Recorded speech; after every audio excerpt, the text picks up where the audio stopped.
Hello, everybody, and welcome back. We're here live at ESN in Woodford, Oregon, for round number 34 of the AWSCO Snapdragon Continental Series. We're here for the first race of the second round of the playoffs at Oregon Speedway, a 1.5 mile classic pill-shaped style speedway track. This is a fairly new facility, but it's built very much like an older racetrack.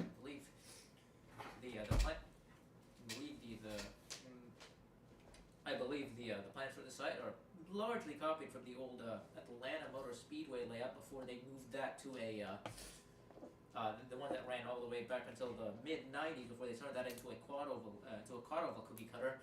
So in a lot of ways, it is a track that harkens back to a bit of the older days of speedway racing with its layout, and we're going to be seeing a lot of high-speed action here in both series as the series schedule converges for both series. And this round we'll be going to the same 3 racetracks in both series for the second round here before we start splitting off again in the last round.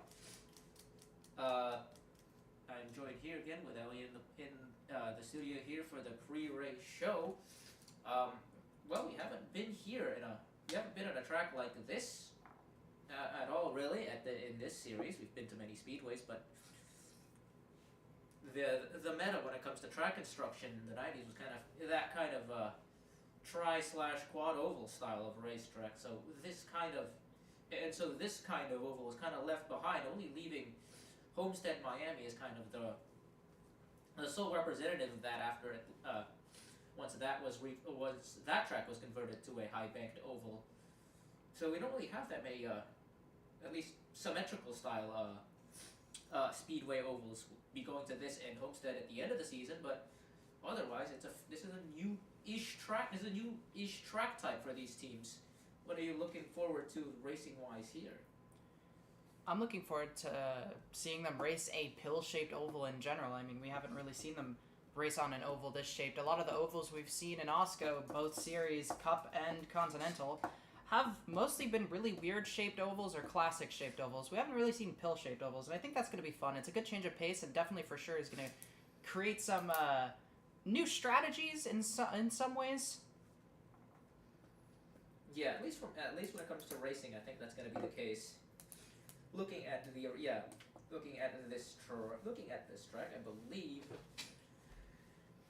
this track is here. It is, just slightly over 1.5 miles long. So effectively, we're going to be running slightly less than 200 laps at this. Yeah, slightly less than 200 laps here. It'll be 198 laps for actually a 301-mile race. We're slightly overshooting a little bit. That's because the track itself is a little bit longer than 1.5 miles. But that's how do I say this? In terms of a racing standpoint, I think it's still going to race kind of the same like a cookie cutter speedway. I mean, half of it is still pretty much exactly the same. It's just that you'll have that tighter exit that you usually get out of turn 2 in a cookie cutter oval. That's the kind of thing you're going to be looking at basically for the entire track now. So it's a little bit more predictable, but also less predictable in the sense that we don't really race at this kind of track often. So that's, I think, the main thing that teams and drivers are going to be looking at when it comes to how this track is going to drive. Right, and obviously we have tons of drivers here who have speedway experience, but the corner exits here, you're going to have to be really good on in terms of how you handle them, because they are a lot tighter, and when you're driving on a tighter corner exit, you got to make sure you're not all over the place. I think that's a big thing that a lot of drivers might mess up on here because they're not used to driving pill-shaped ovals, and even if we've had tracks with, tight turns, tight corners, I do believe this track definitely holds a bit more weight in terms of how well you have to have those corner exits down. And I think we're going to see some drivers who are obviously are going to perform at them completely fine, and we can go over them when we get into the field of the qualifying and how everybody placed. But I think that's going to be one of the fun things to watch, honestly, is the drivers drafting on the straightaways and getting into the corner exits. Yeah, the turns here are, looking at the specifications, this track, the turns are 24, they're banked 24 degrees, the straightaways are banked 5 degrees. Again, as I said, kind of very similar to that of the old Atlanta Motor Speedway that was built in the 60s, kind of functionally built to that specification. So we don't have any kind of progressive banking here. That's something that's, I believe, a thing at Homestead, Miami, that isn't a thing here. So that's the differentiating factor between the two.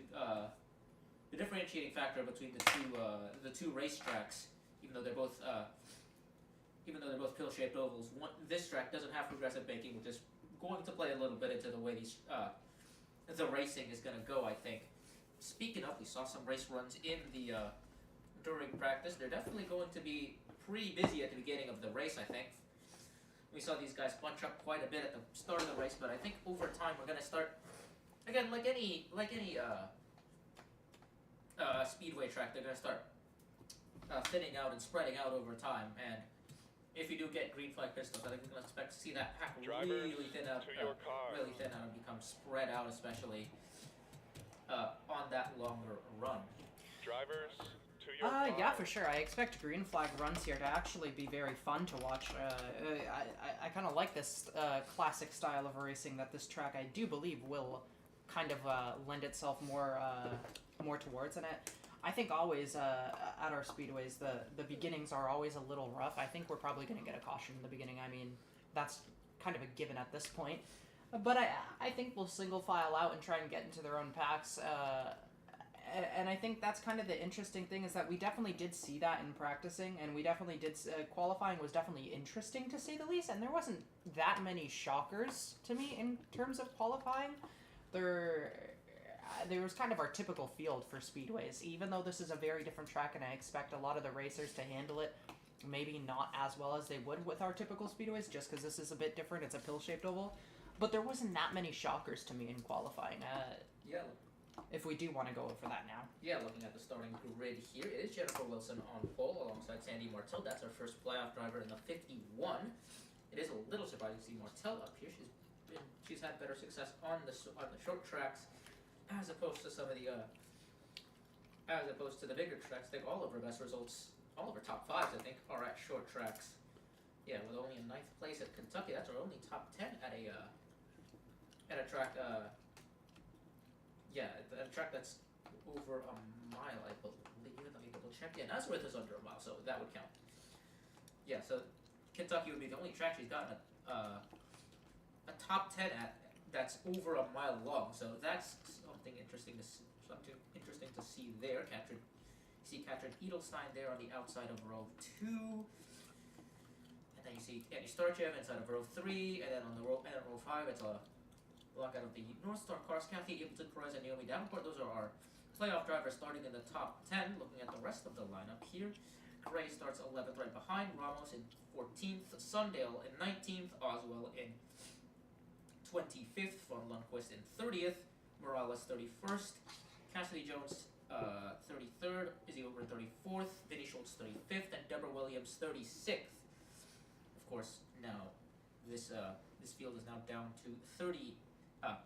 The playoff field is now down to 15 cars, reduced from the 20 that we started in the first round. So not as many playoff cars, obviously, going to be locked into the field. So from a provisional standpoint, we're going to see a few cars that weren't in the playoffs taking spots. Justina and Kennedy, both of them, taking the last 2 provisional spots. Important for the 6, of course, because she's in that fight for the owner's title. I believe that 6 team is sitting in 3rd place right now. 55 and 93 are still, their drivers are still in the playoffs. The 10 isn't. So there's the 10 isn't, but McCarran did qualify in 13th place further up the field. So while Jackie Kennedy, driver of the 12, is also 5th place in points, so that owner's points battle is also starting to get a little more interesting as well. I want to bring that up because, of course, with the points reset at the beginning of the the second round, everyone's pretty much on an equal standpoint. Oberman gained 1 point for her 4th win this season, which means she's 3 points above the cutoff. But otherwise, everyone's effectively starting at the same point again to start this round. But the owners' points battle, that's a full season format, and you see there the top 5 in points is separated by only 25, but only by 25 now. 55 took over the lead at the end of the previous race at Oswego. That would be the 55 team of Deborah Williams. So, what are you know? The owners' points battle is definitely something to look at as well, just because of how tight it's gotten on that front as well. We'll definitely be keeping an eye on that alongside the main show, which is the drivers' playoffs. But with everything the slate basically wiped clean here. Everyone's points differences once again flattened out. And with Talladega being the second race of this round, how do you think the drivers are gonna approach this round of the playoffs? You have that big wild card in the middle. The last race of the season, the last race of the round was Martinsville, and so Oregon is kind of the normal track basically here in this second round. How do you think that's gonna affect things? Well, look, I think how the drivers are going to go into this next round, I think it's going to be a mixed bag. There's going to be drivers going with caution, with desperation, and definitely some chaotic tendencies as well. I mean, look, Rachel Ramos is one I think to point out in terms of a driver I could see getting a little desperate. Everybody is on a fair playing field here, but she kind of got lucky with getting into round 2. I believe she is going to try and do good here. She didn't qualify too bad, but also not the best. I believe it's going to make everything a little bit more tricky. I know this race is going to be very clean, but at the same time, I wouldn't be surprised if we see some desperate moves from drivers here. I mean, LaTanya Gray is one where I actually might find her being a bit more cautious, which is crazy to say because, I mean, usually she's involved in something, but lately she's been trying to not be involved, it's looked like, and it's been benefiting her, but then she has been, having mech fails, and it's been all sort of a mess with her, but I do believe she is one of those cars that actually will be approaching into this with caution, and I think another team to look out for, though, is obviously North Star. They've been kind of on something lately. They've been pretty great, and Jackie Kennedy is also another one where I think she's definitely obviously going to be a pick for next year. There's going to be teams who want her next year. Who in particular here? Jackie Kennedy. Kennedy? Oh, yeah. She's not in the playoffs, but she's been still performing really well. Yeah, and that 12th team is 5th in owners' points, so that's a good race team right there. And before we go, I'll mention the 31 team, Petra Ilotovsky, of course, taking over that car from last week. Qualified really well in that race. For the race in Oswego, made the second round, of course. Was first in the first round in her group. Finished 11th place there. She's qualified again in just outside the top 10 in 12th place. So a pretty decent start to things for that for the Slovak driver there. We'll see how she does, but that 31 team looks like it's in pretty good hands right now. With Ilotovsky performing pretty well as things go right now. We'll see very interesting to see how she does in this race. It'll be a first big track race as well, which is always a sight to behold for these new drivers. All right, with that, we'll send things over to the booth now for the start of the Moda Health 300. It's Echo and Liam taking reins of the commentary today. Hope you enjoy the show, and I've been Rasha. We'll see you guys later. And welcome to the Oregon Speedway here in Woodburn, Oregon, Drivers, for the first race of the second round of the playoffs. It's the Moda Health 300. We got 198 laps. 198 laps here from this 1.5 mile racetrack. Well, just over a mile and a half. I'm joined by Liam here.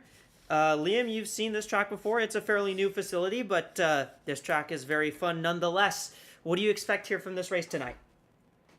Yeah, I mean, this track's really fun, really fast, banking really high at this racetrack, so You're going to see a lot of high throttle action even through these, relatively sharp corners in comparison to some of the other quad ovals, tri-ovals that we see on the schedule. Long straightaways and a very unique experience, because a lot of the pill-shaped tracks that we're used to, a Homestead or whatever, have a much lower banking than what we're going to see here tonight. So very different than anything we've seen on the schedule so far tonight, and it'll be great for playoff racing. Yeah, and these drivers are looking for experience. These 1.5 miles, we had one last round at Kansas, and that race was very exciting. We're coming to another 1.5 miles this week in Oregon, not only for this series, but the Cup Series. Let's go through our starting grid. Row 1, Jennifer Wilson sits on the pole. She's alongside a playoff driver, Sandy Martel. Row 2 is Tammy Bird, and alongside another playoff driver, Katrin Edelstein. Row 3, playoff driver Ani Starchev is alongside Kate Summers. Row 4 is Michaela Kirkland and Isabella Smith. Row 5, Kathy Ableton Perez and Naomi Davenport, 2 playoff drivers. And they have 5 wins combined between them this season. Row 6, the 65, Latanya Gray, another playoff driver, and this is a hometown race for her, alongside Petra Ilatovsky in the 31. Charlie McCarron, row 7, makes that up alongside Rachel Ramos in the 2, a playoff driver. Row 8 is Zoe Quinton, alongside Takamoto Aya. Row 9, Bridget Brosseau. The French driver starts alongside the Finnish driver, Hideyoko, eliminated last round. Row 10 is the 40 of Lara Sundale, a playoff driver, alongside Lexi Rockwood. Row 11 is the 35, Krista Andersen, alongside Faye Zanda, stepping in for Reina Munoz for an indefinite amount of time. Reina Munoz suffered serious injuries after her accident last week in Oswego, and so she's not available at least this week. Probably not for a good while. Row 12, the 77, Rose Lockport, and the 81 of Alice Hageman, the Meridian Motorsports teammate, starting that row. Row 13 is the 96, Lynn Oswell, a playoff driver, alongside the 44, Lulu Kani. Row 14, Abby Buchanan in the 59, alongside Ashley Johnson in the 24. Row 15, Karina Willis-Callaway, hometown race for her, and the 42, Freya Van Lundquist, a playoff driver. Row 16 is the 26, Robin Morales, playoff driver, ran very well at Kansas. I expect her to do very well this race as well, alongside Isabella Fitzmaurice. Row 17, Cassidy Jones and Izzy Oberman, double playoff drivers in that row. Row 18 is the 62, Vinnie Schultz, hometown race for her, and Deborah Williams, 2 playoff drivers. And row 19, last week's winner, Milat Shestina, is alongside Jackie Kennedy in the 12 car.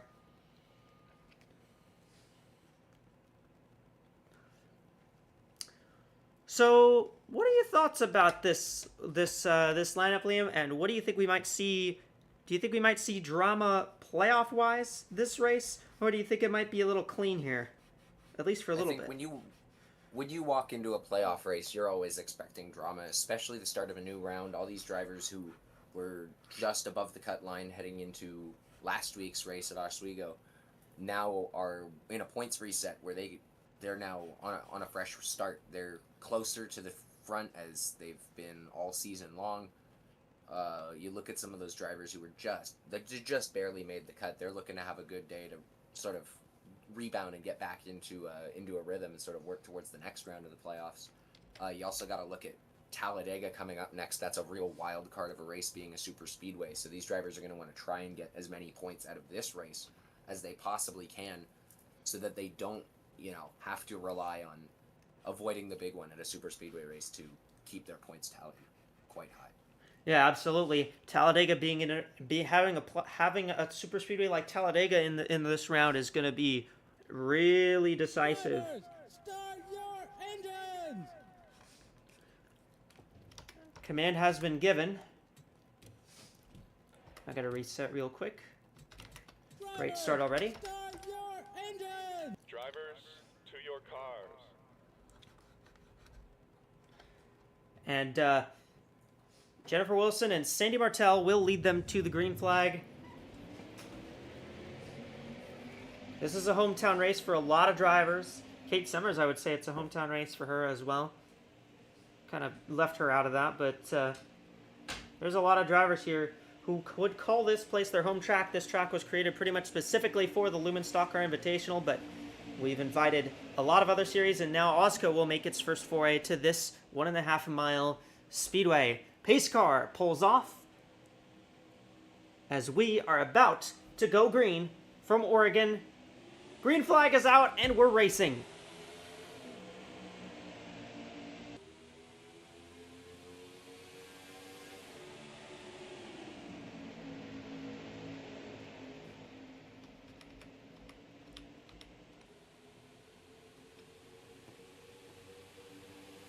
And a very good start from Wilson. The pack really spread out quite a bit. The cars did not really stay double file for all that long.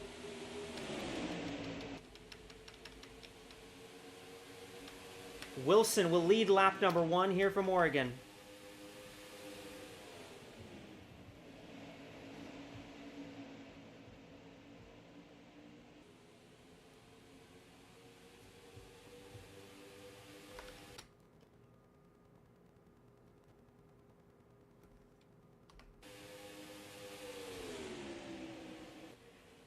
Jennifer Wilson continues to lead. Tammy Bird to the inside for the lead, though. Here comes the 84.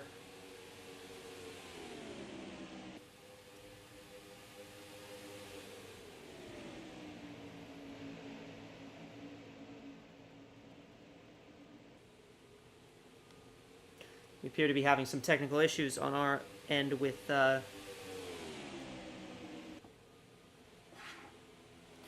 co-commentator, so we will get him back with us as soon as we can. But Bird was not able to get the lead.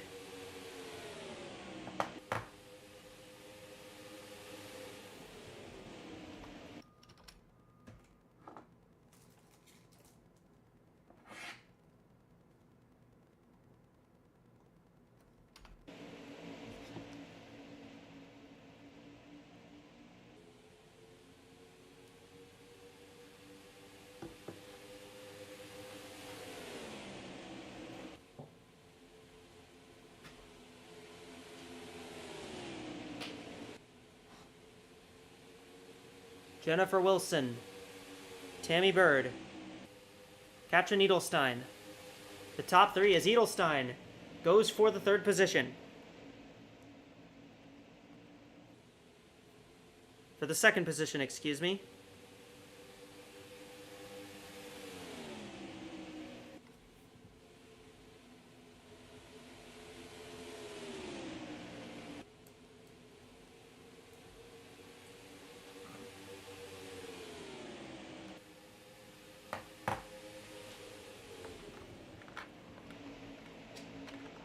Okay, apologies for the technical difficulties. I'm back.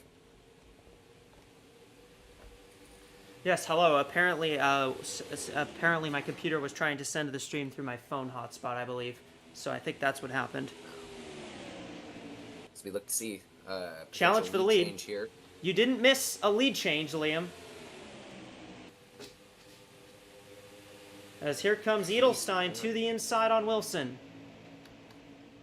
Looks like she's going to have the run at a turn 2, but we'll see where the 60 goes. Having that top lane, she's going to have a bit of an advantage.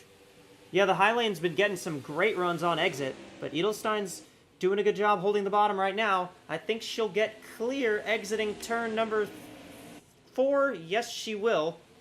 60 checks up. See if she can find her way back in line. Maybe try and switch back down on the 14. Nah, she's going to try to fight on the outside again, I think, still. Michaela Kirkland now moves up to 2nd, but Katrin Edelstein is the new leader in that 14 car. Looking at the back of the field, I think the back of the field may be where a good bit of... we have playoff cars back here that are just kind of chilling out back here. Vinnie Schultz looks like she's just kind of biding her time a little bit.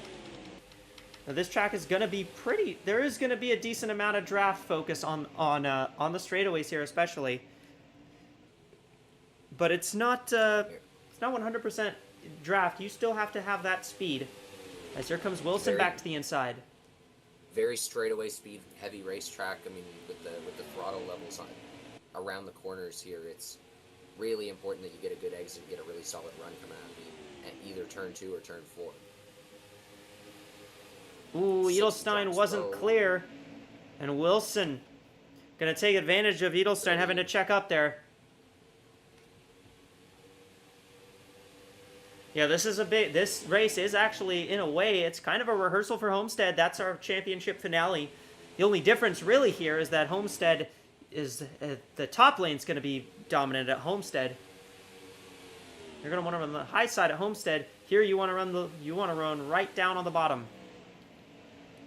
And you see it right there, 14 all by herself up in that sort of middle top lane, and 54 and 80. I believe that's the 84. Yes. Getting runs on her on the inside there.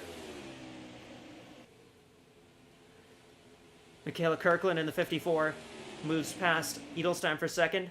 Bird now closing up on Edelstein to maybe go challenge for third. You got Latanya Gray back here. She's starting to make up some ground. She's really made up some ground, actually. She started a little further back, but she's starting to climb up through the field. Being aggressive as always. I think if one of the LSCI drivers won this race, I don't think any of us would be very surprised to see that happen. Not in the slightest. This is a track they're familiar with, and track they're familiar with, just maybe not at this time of year, as we're running this race in October, as opposed to LSCI usually runs this race much earlier in the year. really good run on the outside lane for the 60 there. They're three Yeah, wide. they're 3 wide. Quinton, I see Ilatovsky and McCarran in there. Kirkland looked to the inside of Wilson, but Wilson had a really good run on the top side. At 60 of Wilson, she looks really strong early on in this race, but there's plenty of time left. She looks strong right now, but fastest lap actually belongs to this 31 car, Petra Ilatovsky. Not much experience on these big ovals, but she's doing pretty solid for herself, I think. I think she proved herself at Oswego last week, even with all the incidents she was involved in. I think she still did a good job in that race. So we're sort of starting to see the field spread out a bit. Field's starting to Quite string the out back a from the decent front to bit. the back, yeah. More so, I'd say single filing it out a little bit. But Wilson's really gotten away here.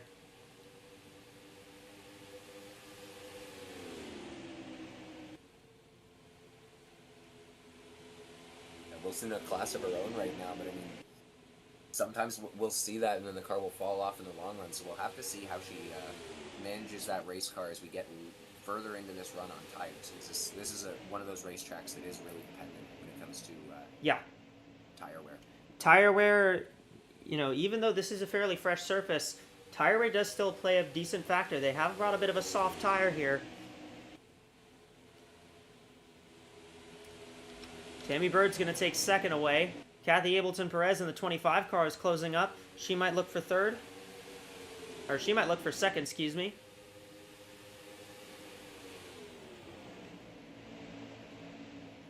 She will. And she's going to carry Ani Starchev with her in the 66 car.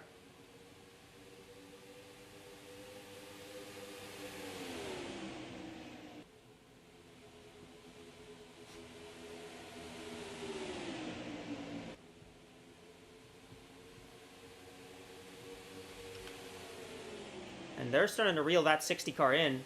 You saw that lead that the 60 had earlier? She doesn't really have that anymore.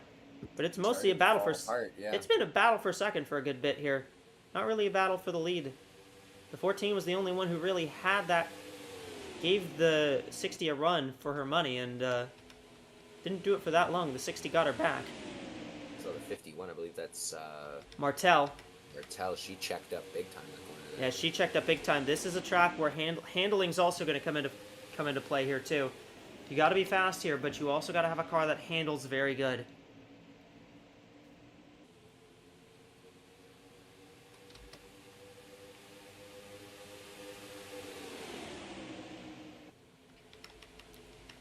You're one of those cars that started towards the back.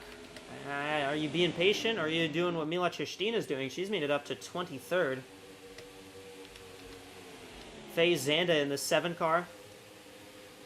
Bit of racing royalty right there. She's the daughter of Joe Zanda, ISRC and former NRL Gridiron Cup Series driver. As we have a battle for the lead, here comes Kathy Ableton Perez.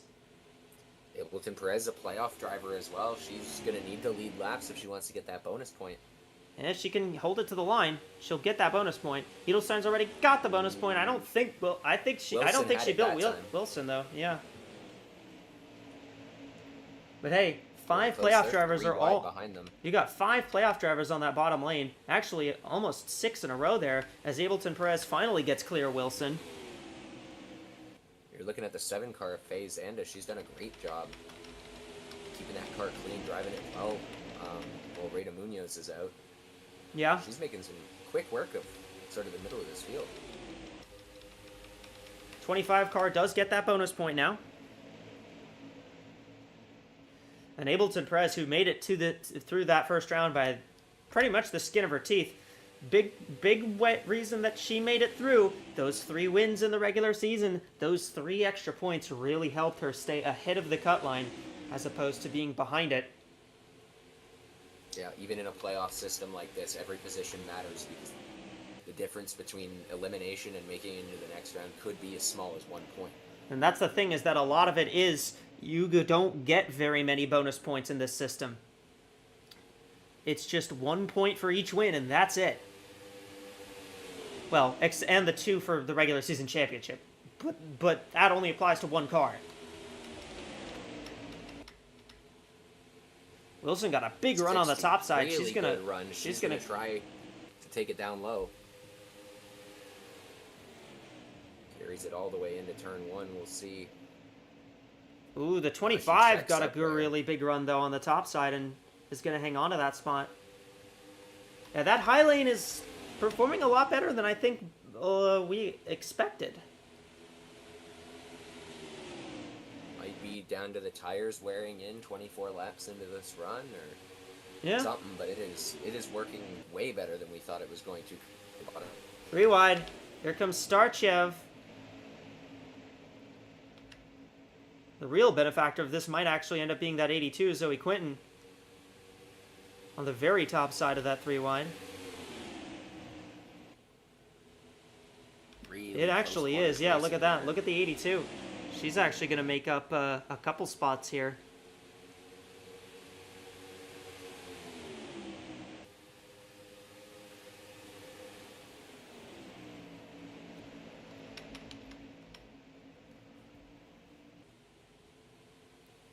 I was going to say 14 of Edelstein almost got into the back of the 66 that Starchev there. That might have been part of the reason why 84 got the run that she did. You remember what I was saying about the 82? Yeah, she's dropped way back because this group all single filed out. Meanwhile, Wilson looks to the inside for the lead again.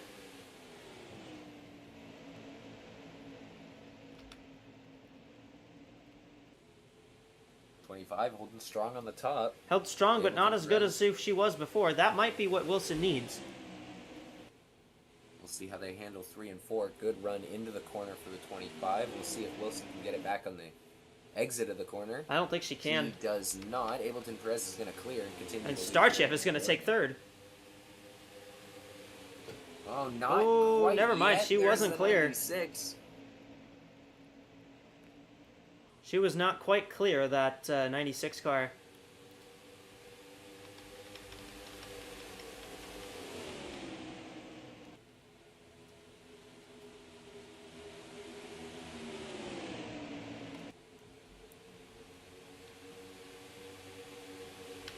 Meanwhile, there's a driver, there's one of those drivers. Mila Tristina, last week's winner, started 37th.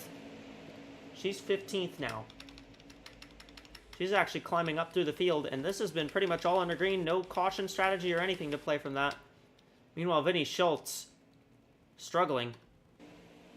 Not sure what's She up looks a with bit that. slow.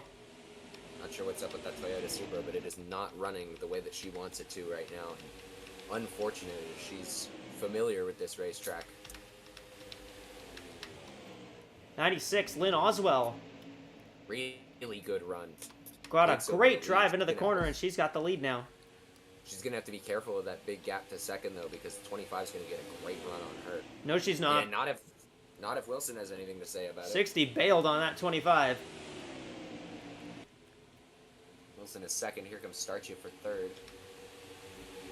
Here comes Rachel Ramos. barely scraped into this second round. Just barely made it, literally by about, I think it was 1 point that Ramos made it by. And it was because that 84 blew up towards the end of the race in Oswego. That gave Ramos one extra position, and that was the position she needed to advance to this second round, because Ramos would not have won the tiebreak on Cara Reynolds.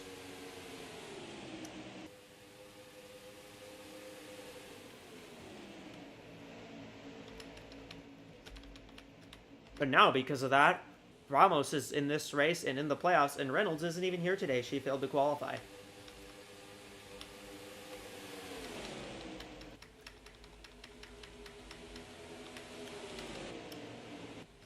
The 25 is starting to really slip quite a few positions. Tammy Bird taking a spot away. Edelstein, Martell, Quinton. Zanda on the inside there. Yeah, Faye Zanda. Tristina's down there too.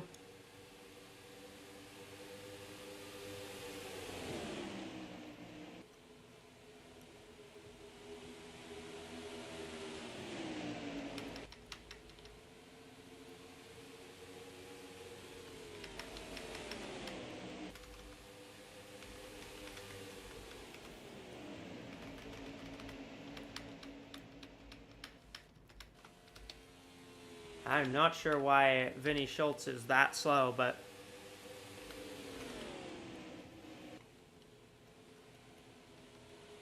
No, but you want to see if you're that 62 team heading into this. No, round not of at all. playoffs, that's for sure.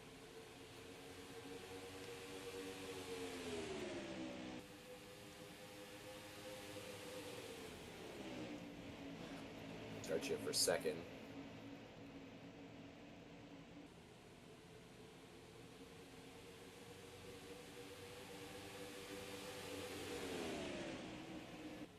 Oh, there goes the 84 now.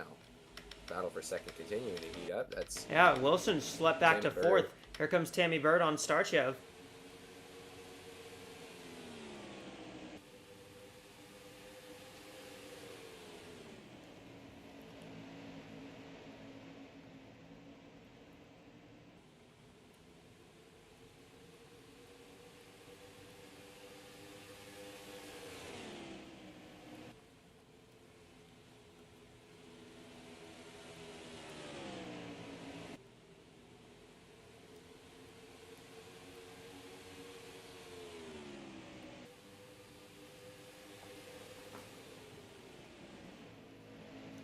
As you watch these cars get going from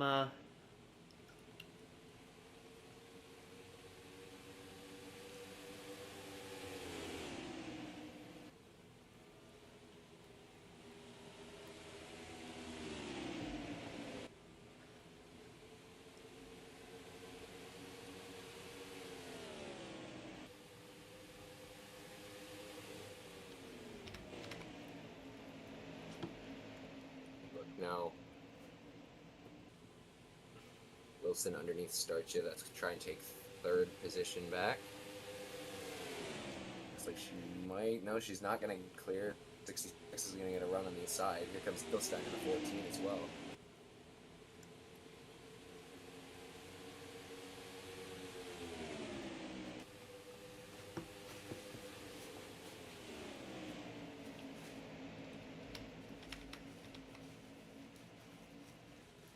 hold on, give me 1 second.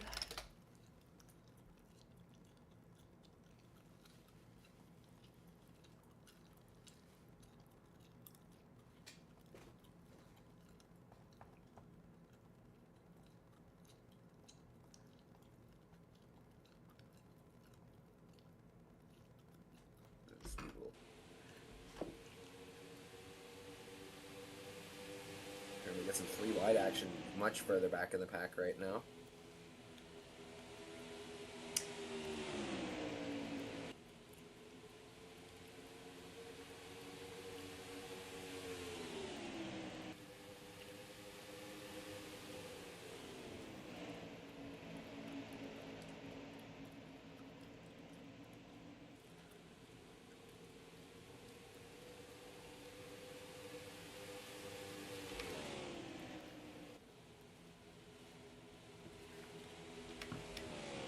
Oswell has the lead. Bird second. Wilson's third. Quinton fourth. Starchev fifth.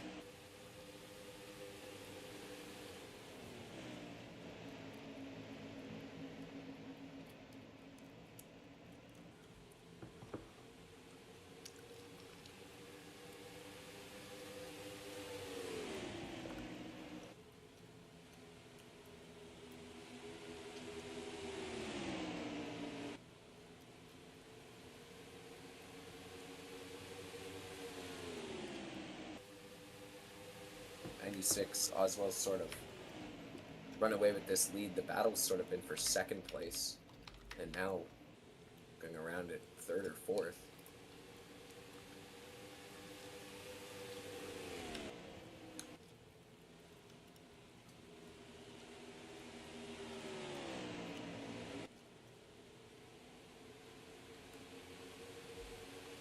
Wilson looking for second on Tammy Bird.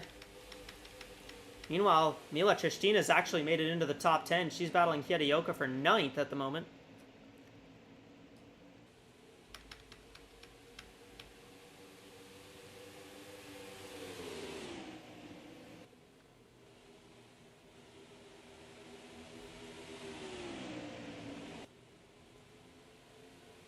Wilson again looks to the inside. 84's going to get the run on the outside, though.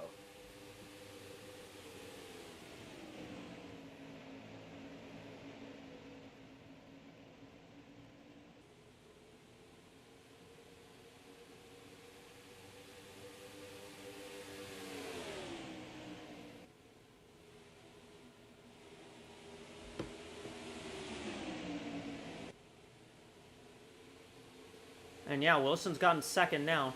Katrin Edelstein making up moves as well.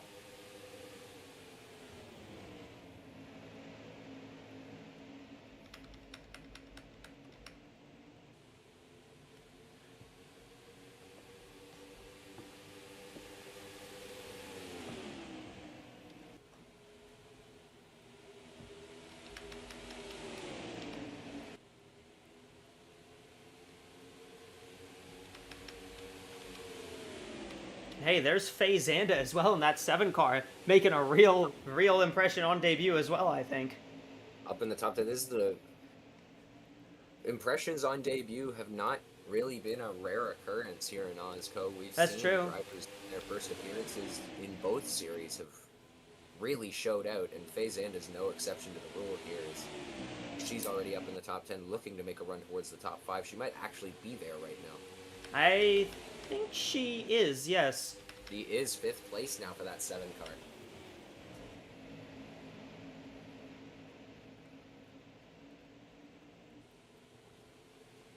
And she just got past Ani Starchev, which, again, speaking of drivers who did good on debut, Starchev did win her debut race at Michigan.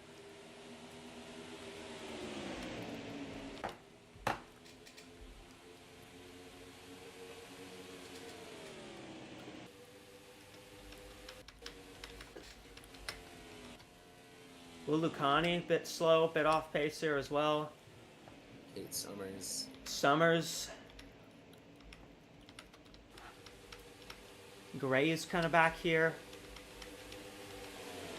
McCarran towards the back as well. I wonder if a lot of these drivers that, do race in LSCI just kind of are staying at the back right now because I think maybe they just don't want to be too aggressive right now.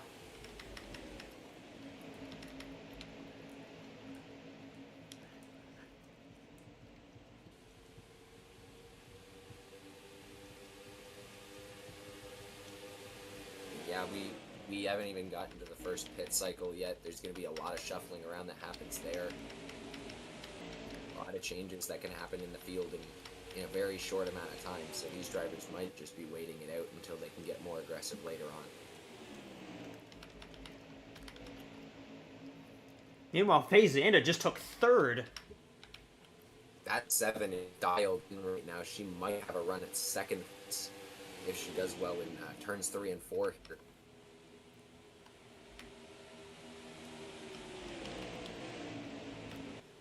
You see back Really here. did go on the outside for this 60. Look at Yeah, here comes Wilson fighting Xanda again. Top to bottom, flies to the inside of Xanda. She's going to look to take third away. Here comes 82.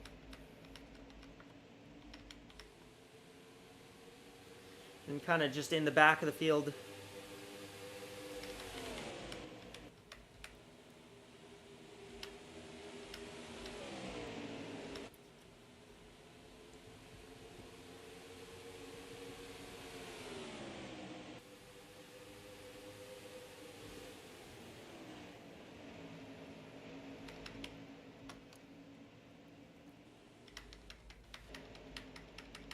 No, Liam, Lexi Rockwood's running with them too. She's actually running better than her playoff teammate somehow. A spot ahead, yes. And she is the best of your drivers right now. This is true. Because there's Fitzmaurice. Isabella Fitzmaurice is one of those drivers I sort of expected to make it through the first round of the playoffs. And with how consistent she was early on in the season, just didn't transfer to the playoffs, I guess. Fitzmaurice had been struggling a good bit throughout the season, to be fair. You know, she got that win at Vegas, and that was pretty much everything that she did. She had one top 10 finish after that. The entire season.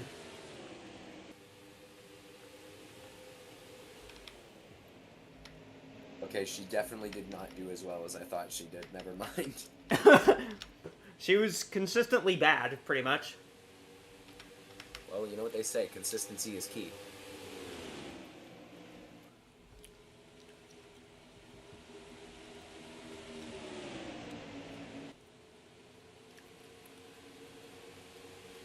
Here comes Yoko, fighting with Ani Starchev. Meanwhile, here comes Rafay Xanda fighting with Zoe Quinton for 4th spot.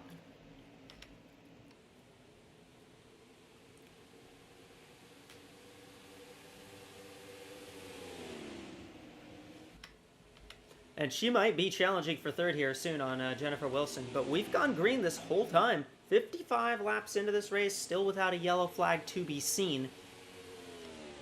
These drivers have kind of toned it down a fair bit. But we're still seeing some great racing, even with all that.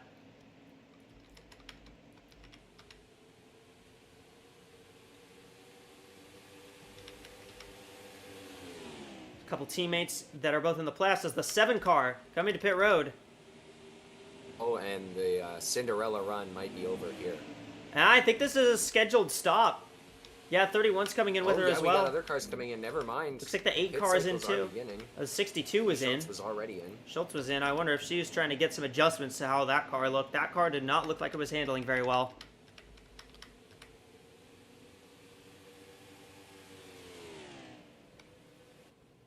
(96) 14 are in, 60 and 2 are in. Here comes a good chunk of the field coming down pit road. That's a lot of cars coming down pit road right now, actually. And they're trying to, the 2 cars trying to battle the 60 getting onto pit road. She actually just passed her coming on into the pits. Position. Now she needs a good stop to stay ahead of the 60 car. Well, if the 62 was handling bad before, she'll look like she's handling very good right now. But that's what those fresh tires are going to do. Zoe Quinton did lead a lap under that, has led a lap under the green flag cycle. Now Naomi Davenport is going to stay out an extra lap, and she'll get a lap led. That's a bonus point towards those playoffs for Naomi Davenport.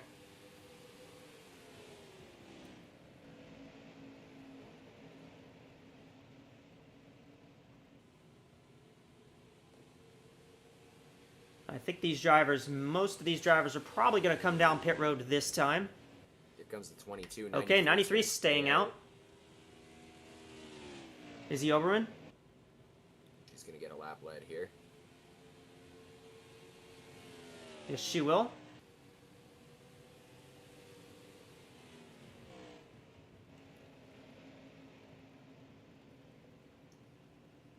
Imagine she'll probably come into pit road this time. Her, the 40, the 81, the only cars still left on the racetrack.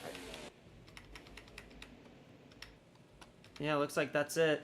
And they're coming in now. So these 3 were the cars that lasted the longest. So we're watching the 62 of Vinny Schultz now. But,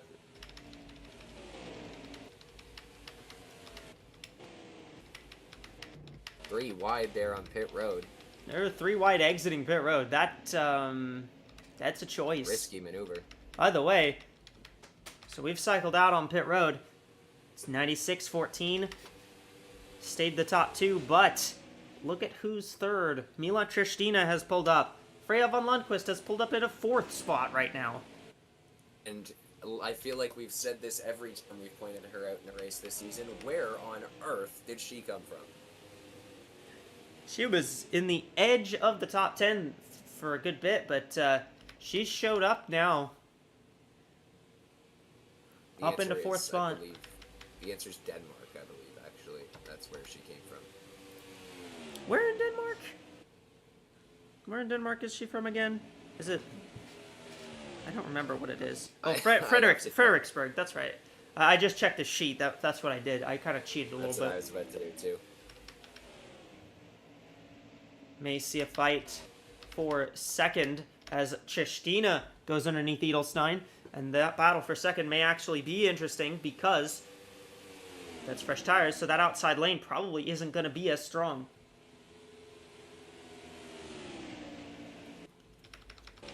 How about the other Heath Clarkson car, Cassidy Jones, running in 7th.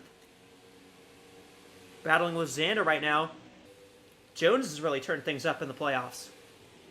Yeah, she's been really well. Say P7 at the moment, behind the 7 car. Yep. Got Yoko behind. Ramos, Deborah Williams in 10th. Karina Willis-Callaway has climbed up to 11th through the pit cycle. Kate Summers up to 15th, actually. That's a huge jump compared to where she was before. Yeah, she was pretty well back.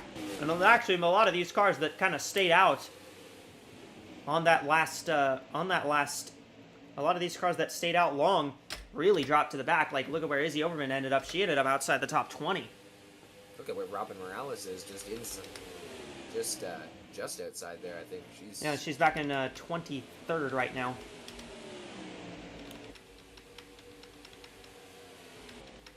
So the Cassidy Jones has long just game. gone by Ilatovsky.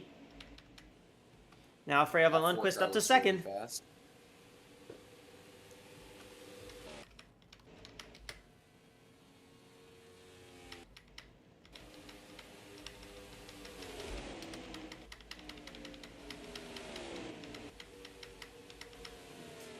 What 14 this pit car stop showed- will take What third. this pit stop showed us is that the long game work at this racetrack, you're going to pit as soon as possible, as long as you can get a group with you.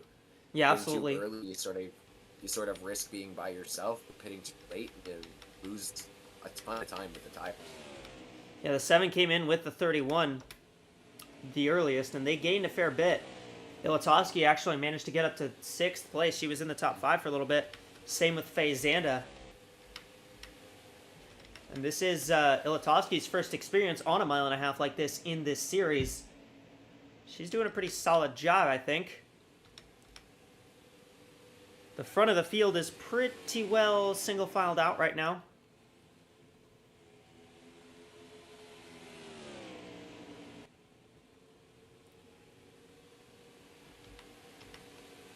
Although I say that, Emila Tristina is taking a look down to the inside for the 3rd spot right now.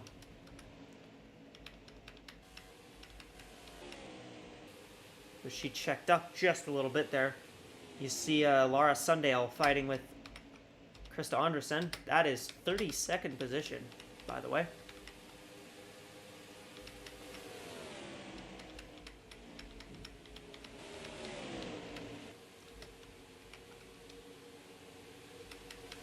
Yeah, I'm not really sure it's what we expected to. I'm not really sure we expected to see the LSCI drivers kind of getting schooled by the AWSCO drivers, considering they have a lot more experience at this track than these drivers do.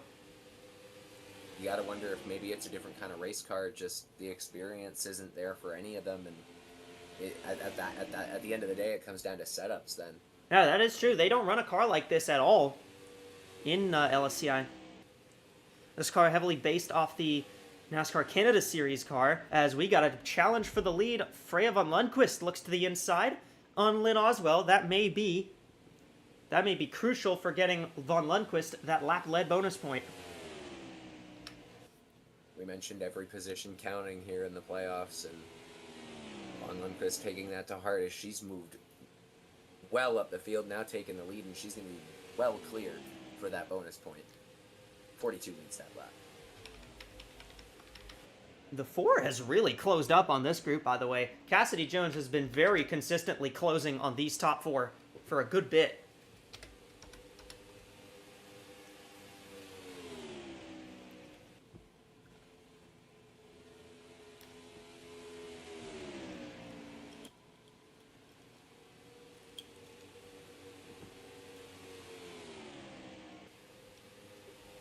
I don't remember if LCIM Amateur goes to Oregon or not. I think they do. So I would say Cassidy Jones does have experience at this track, but I actually can't remember if she's run this track. And she's going not only for 4th, but now for 3rd on her teammate.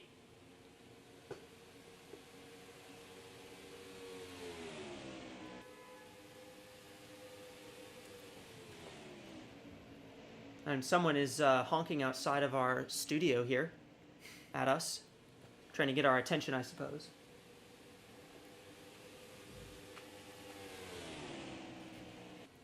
Liam, would you take care of that? Keep it down out there. Thanks. Lynn Oswald going for the lead again on von Lundqvist. There's another lead change. We've seen quite a few of those this race. Yeah, but you know who I think is going to get the lead very soon here? Cassidy Jones. It's this 4 car. She is flying right now. Just lights out. That car is seems to be much faster than everybody else. Look at the run she's going to get off of turn 4 here. But Lundqvist went back to the inside on Oswald to fight that for position. 42 really checked up in the corner there, though.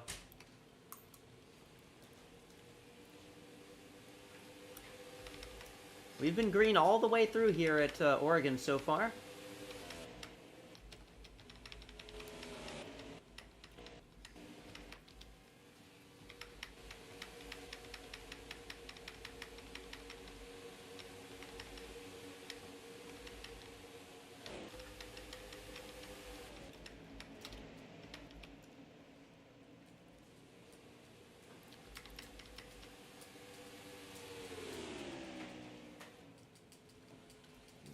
Jones now definitely the faster race car. She sits just behind the 42. It's the fastest lap changed at all since the pit cycle. 77. Rose Lockwood has it. Meanwhile, here comes von Lundqvist for the lead again. Cassidy Jones giving her a hell of a push there. Eelstein now under pressure, not only from Ilatovsky, but also Tristina. As that front group of 4 turned into a front group of 5, and now it's turned into a 2 groups of 3 kind of thing. 4, 5, 3, 3. It's turning into a soccer game here in terms of groups and positions. I don't think you can have that many players on the field in a soccer game. No, you can. I'm just talking about the specific rows of numbers and 4s. We'd have to ask our soccer experts, but I don't think you can have 15 players on the field? I don't think that's the amount. No.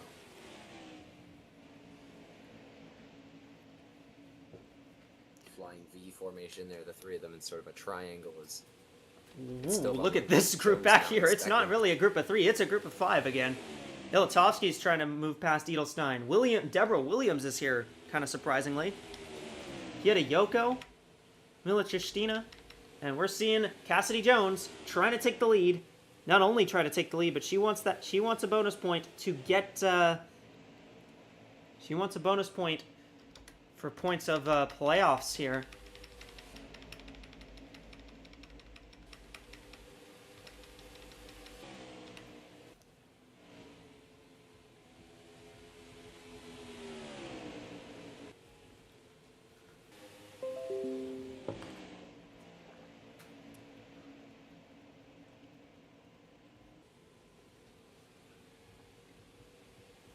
See how much faster that 4 car is now as she's in the clean air. Oswald not letting it go too easy.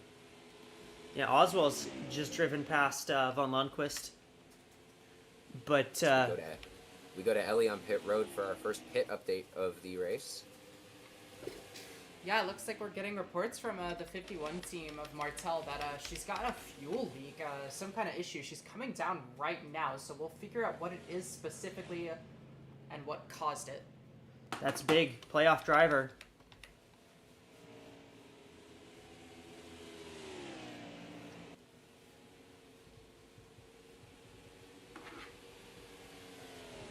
And Martel, who got through that first round with flying colors, finished second at North Wilkesboro and led some laps in that race.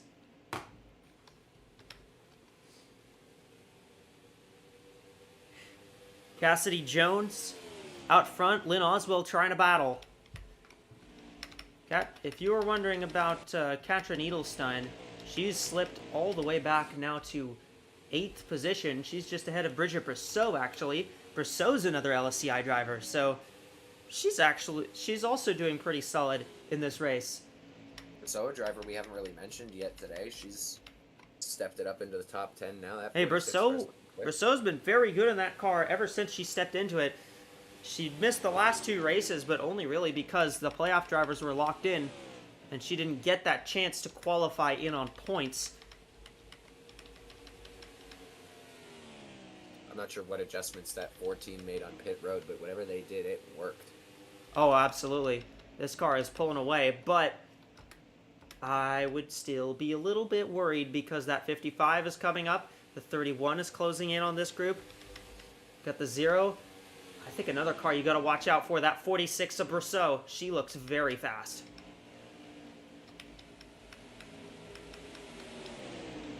Remember how Karina Wells-Calloway was 11th earlier? I don't even know where she dropped to. She's fallen to 20th.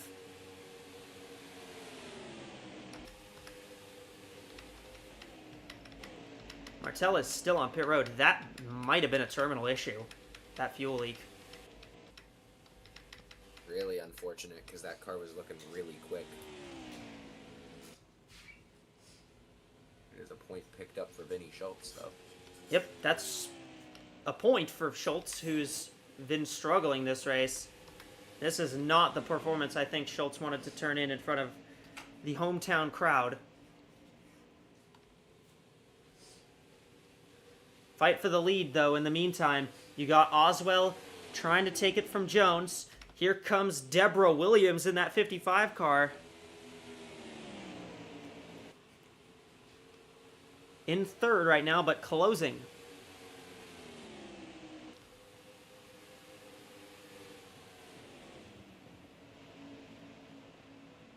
And interestingly enough, I think we're kind of seeing that this tire cycle is actually going to play a decent bit of it, because I think a lot of these cars that are approaching now pitted later. They have a little bit fresher tires, but that's mattering right now. Right. Double wide here, Oswell and Jones as they catch the 62 of Yeah, Vinny Oswell Schultz. Now was it's not cleared. able to get by the 4.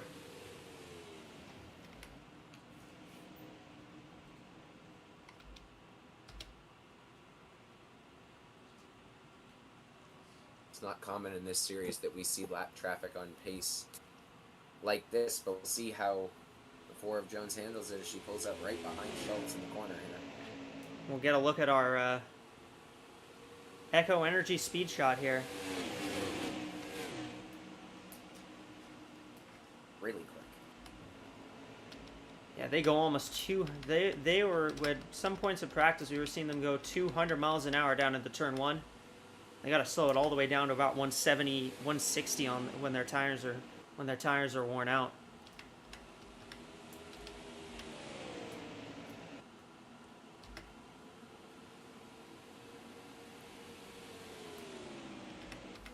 Second place. Here comes Williams on Oswell. To the Dark Horse Racing cars. You gotta wonder if the 4 staying behind, I was gonna say if the 4 staying behind the 62 was sort of a fuel play. Maybe Might try be. and draft, stay Maybe throttle, try but and she's out. save a little bit of fuel to pit a little later.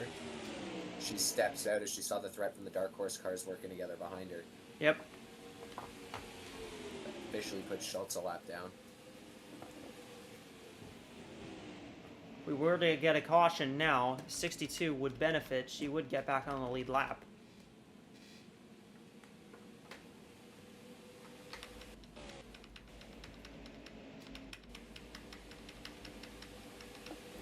But so far, we've been green the whole way in Oregon. Rose Lockport sitting in 10th at the moment. She's climbed a decent bit through the field. How about Kate Summers, moved up to 13th? She had dropped back quite a bit earlier on. She looks like she's gotten a little... She looks like she's recovered a little bit. Great comeback run for Summers so far. I think we may have a challenge for the lead, though, because here comes Deborah Williams, and it is interesting. We've seen a lot of playoff drivers get out front today. Almost makes that lap-led bonus point a little bit irrelevant when everybody gets one. But Well, it's important for those next few races where you may not get it, because we got Talladega coming up and we got Martinsville coming up. Those are two pretty crazy racetracks where it's very possible you don't get that lap-led bonus point, and it's also very possible that you do, just because of how those tracks run. I mean, yeah, Especially Talladega, yeah. That lap-led bonus point is just going to be helpful, especially in the Talladega situation if you do get taken out in the big one. Absolutely, yes. Ilatovsky going for 4th on Von Lundquist. She's got that spot. 31 was faster earlier on in the race. She held the fastest lap for that first run. And you know what? I think we may have a pretty future star. We may have a future star in that 31 car, because Petra Ilatovsky has looked very, very good in all of the races she's run. I know she's only run 2 races, but she looked really good last week, and she looks even better this week at a track that she pretty well doesn't have that much experience on.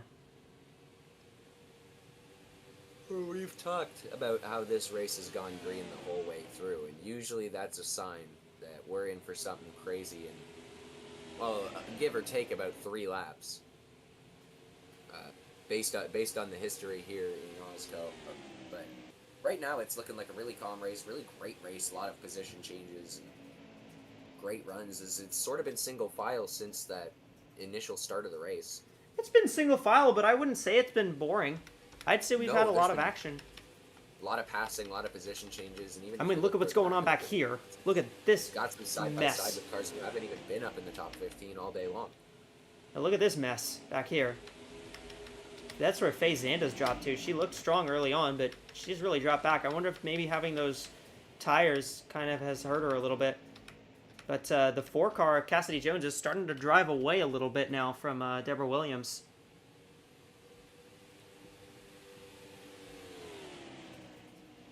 Maybe Cassidy Jones just really likes the Pacific Northwest. Maybe that's why she's doing so good. Because she ran very fast at Echo Energy International, won that race, and that's what got her in the playoffs. And now she's leading again here at Oregon. She's run well here in series previous. She ran well at Echo Energy International. Yeah, maybe she just really locks in when that Pacific Northwest air hits, that ocean breeze. Or forest breeze, I guess, depending on how far inland you are. Maybe that mountain breeze, depending on where you are, too. Yeah. Lots of breezes from many angles here in the Pacific Northwest. It's a very, very windy Maybe if place you're near to Mount go. St. Helens, it's if you breathe in that volcanic ash. Actually, I don't think you want to do that. No, that's probably a bad idea. That's how you run as fast as the 62 has today. Is that why Vinnie Schultz is running slow? Potentially. We'll have to ask her. We are past halfway in this race. 100 laps complete of the 198 that are in this race. Caution free so far here from Oregon.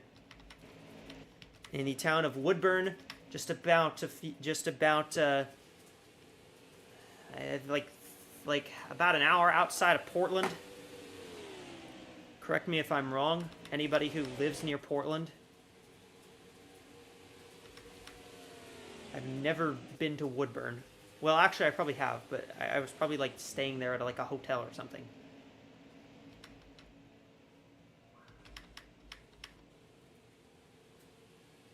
And I'm at the track today, obviously, too, so. Yes.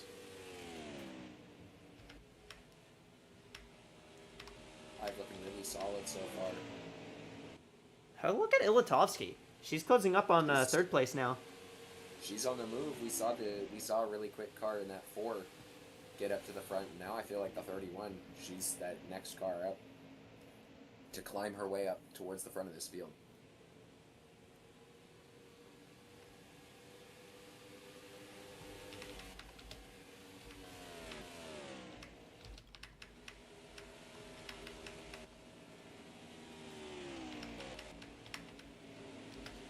Look at this mess. This is an absolute mess, yes. Kate Summers is here. Charlie McCarron in the 10 car is here. Oh, 65 car is on pit road. LaTanya Gray is on pit road early. Looks like that might be scheduled, which is gonna kick us off into our pit cycle.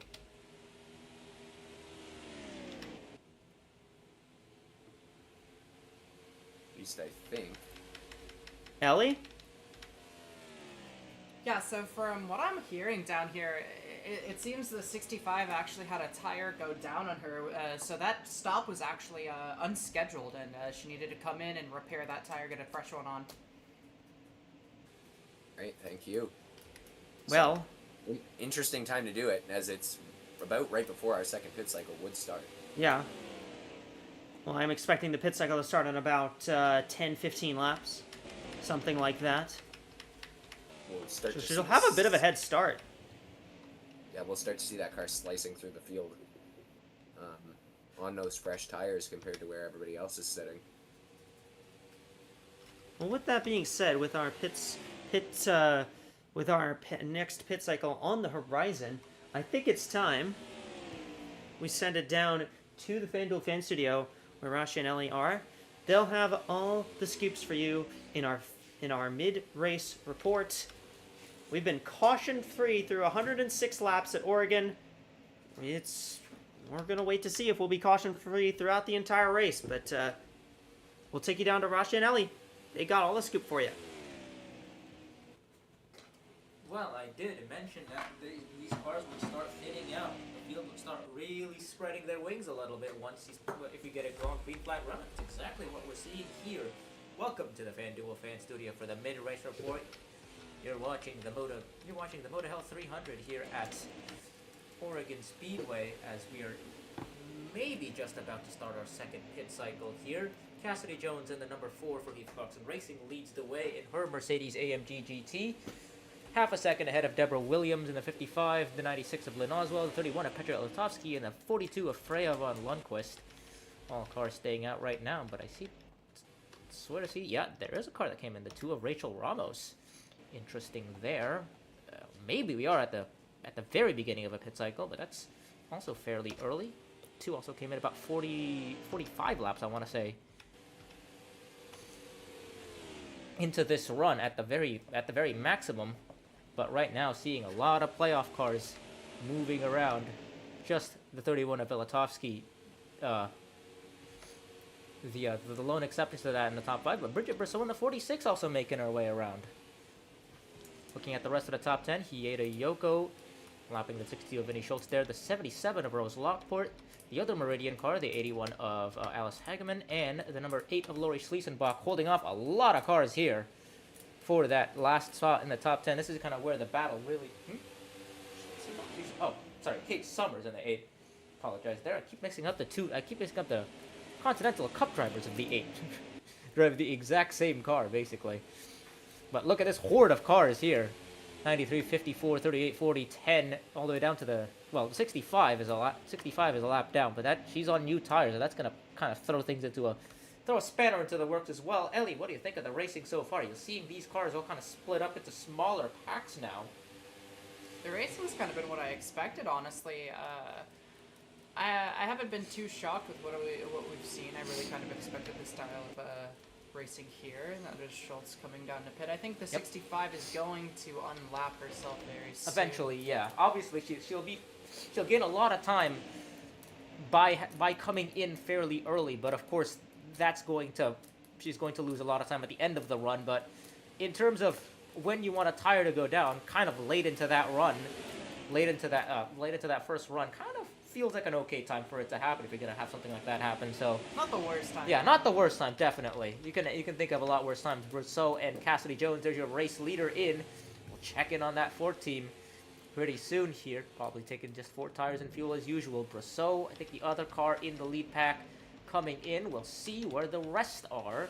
42, 31, 96 angling to come in with the 31. 42 and 55 stay out for now. Definitely looks like that green flag pit cycle is definitely kicked in now. Yeah. Looks like we are in the middle of that. Watch the 4 of Cassidy Jones again exiting pit lane. Gonna keep her position in front of the 46. Checking back in on the 55 and 42 now. They're just on the exit of turn 2. Here, lapping, of course, already lapped the 4. See if they come in this time. 55, doesn't look like it. 42, no, not really. Both of them are going to stay out for now. 77, 81, the Meridian duo is going to do the same.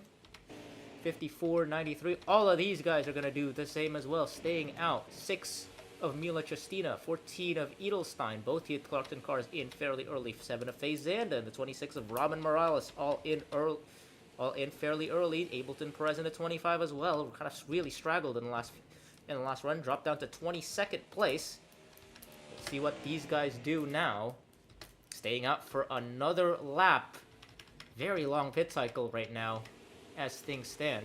Think they're trying to overcut it? Yeah, maybe try to overcut it. Make the second run a little shorter, maybe. Cars coming in now. More cars. Because obviously the undercut is very powerful, but also you have to kind of time things out a little bit when it comes to these stops, because you can't undercut every single time, or else you're going to find yourself at a real disadvantage come the end of the race, especially if we get a close field run or something like that. Kind of maybe sacrificing the overcut a little bit in one of these runs might give you that extra little flexibility on fuel and strategy. That's the thing with overcuts, is that it obviously loses you time at the beginning, but over time, as pit stops compound, you get multiple green flag cycles, which we might get here. At least it's looking that way. That gives you that little bit of extra flexibility with timing your pit stops.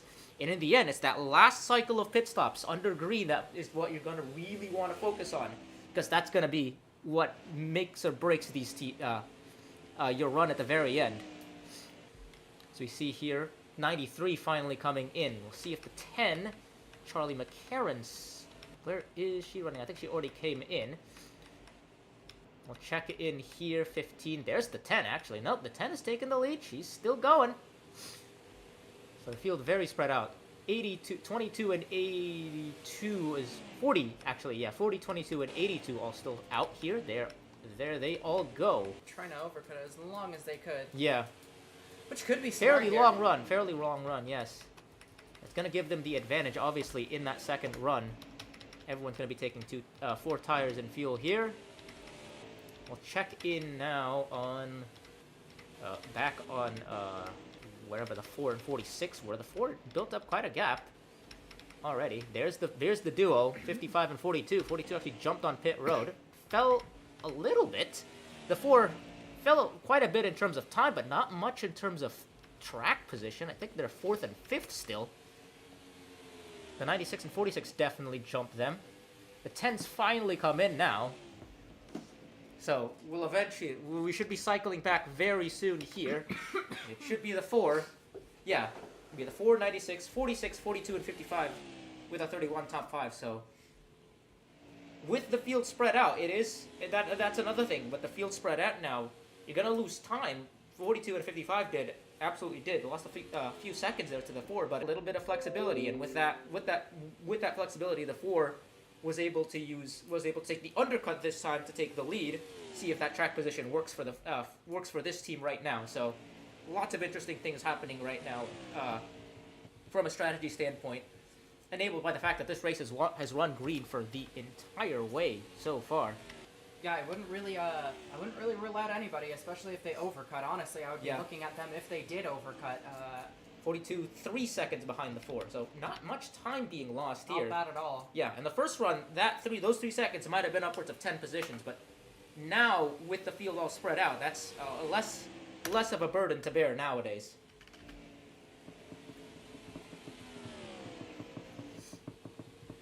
Look at this 31 car. She's 31, been good yeah, all day. Lotofsky running really well again. Right now, he just took 5th away from Deborah Williams. Williams is one of the best drivers one of the best drivers all season here. So running up there with some of the best right now. 42 and 55, of course. Two of the best and most consistent drivers. It's very impressive to see the 31 of Lotofsky running alongside them right now. As we check in on the battle for second here, ignore the 15 of Isabel Smith for now. She's a lap down. The 96 and the 46 are the ones you want to look at here on the inside line. 15 is the first car 1 lap down, so she's in that free pass position as things stand.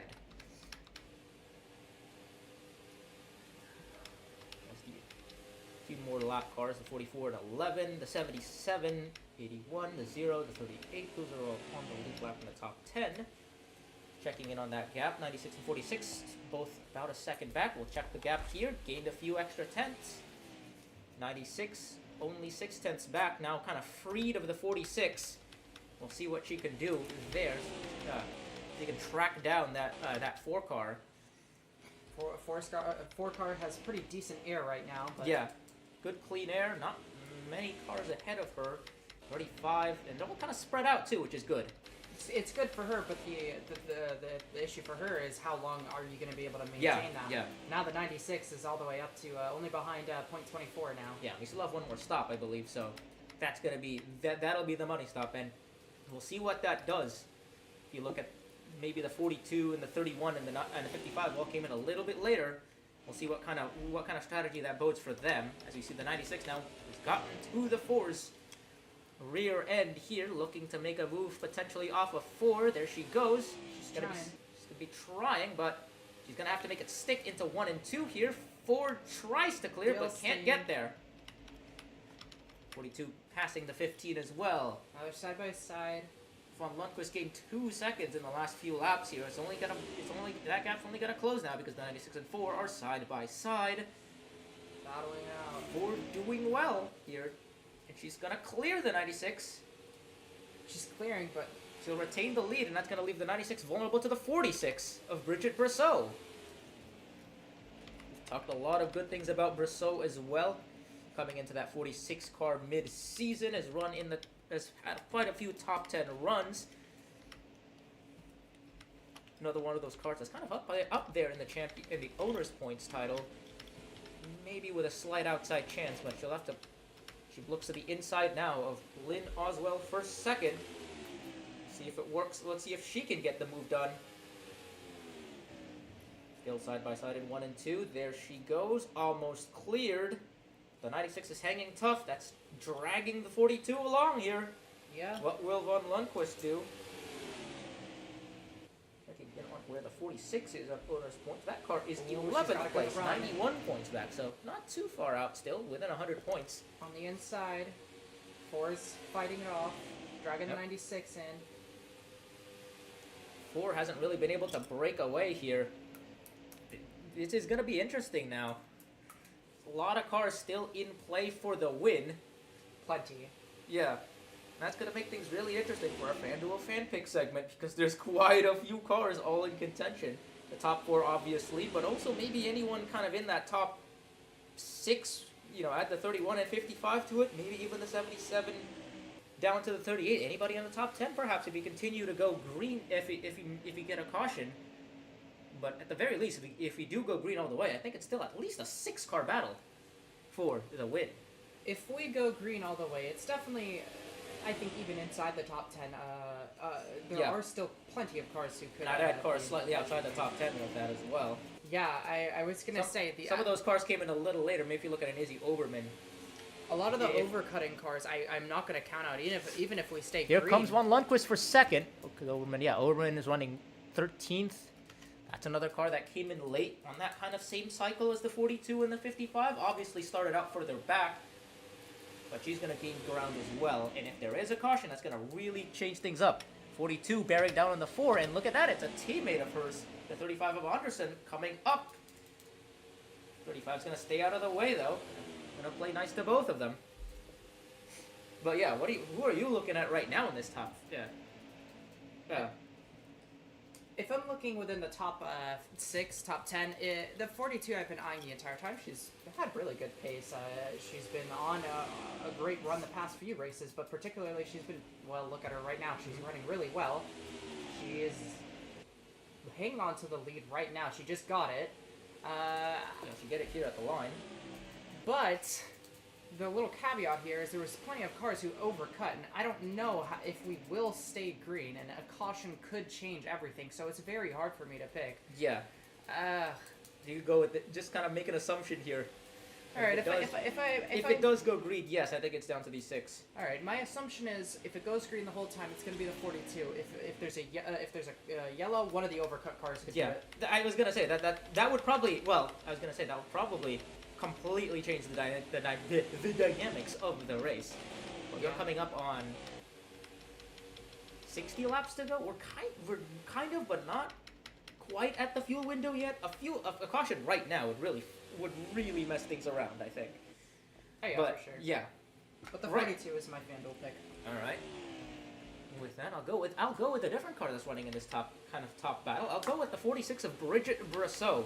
That car right there, the 46 Ponos Racing Machine, has been so close to winning again. Of course, it's already won this season earlier on with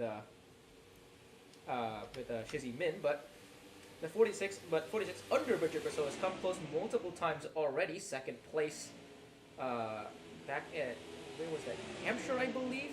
And the 3rd place at Richmond as well. Been more or less been fastest on the short tracks, but that 46 team looks like Ponos Racing have gotten their speedway program up to speed as well here now, running in that top 5. And even if we go green, it's gonna be a heavy strategy-based game, all about timing that last pit stop, in my opinion.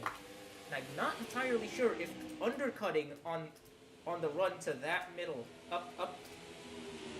undercutting that middle run is going to work out very well for the 4 of Cassidy Jones here, because that's going to severely limit her options. She has to come in fairly early, I think, or lose quite a bit of time. 46 is also on that, but I think 46 is also on that, so we'll have to see how that pans out.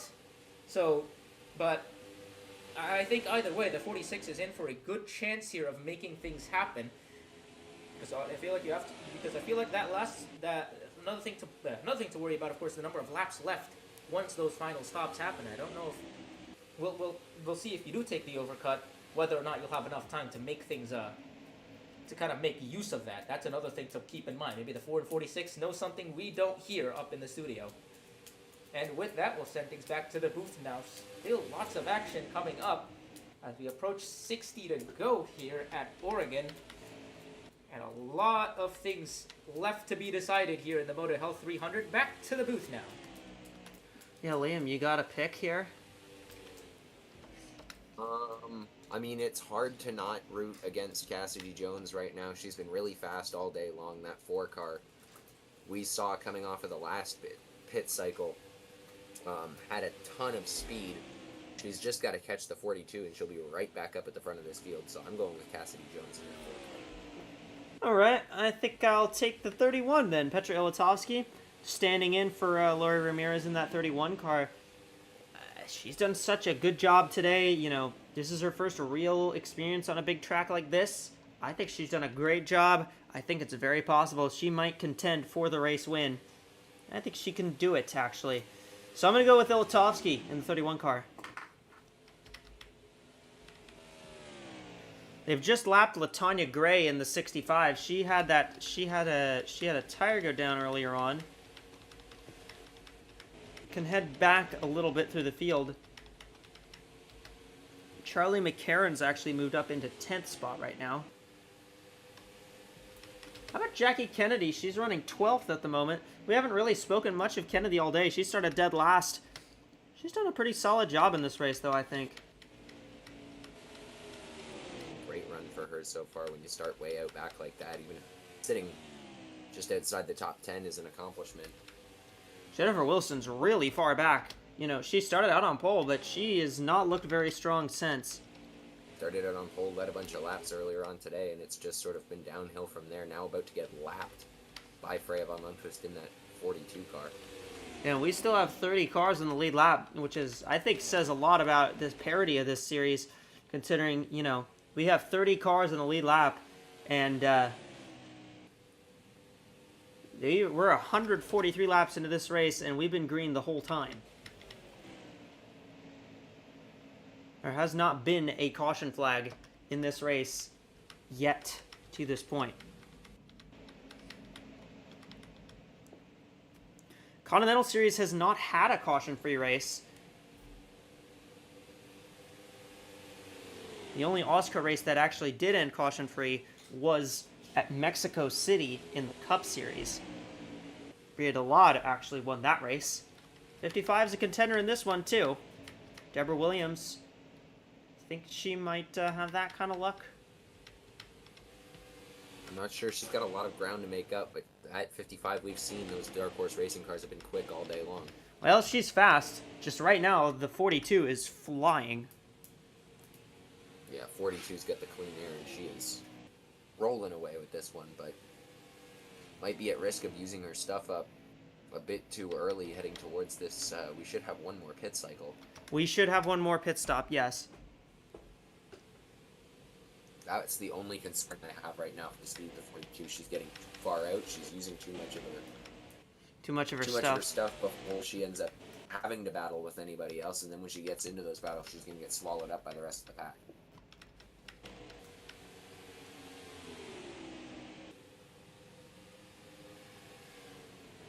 Gray gets a freight train passing by her on the inside there. She's being lapped here.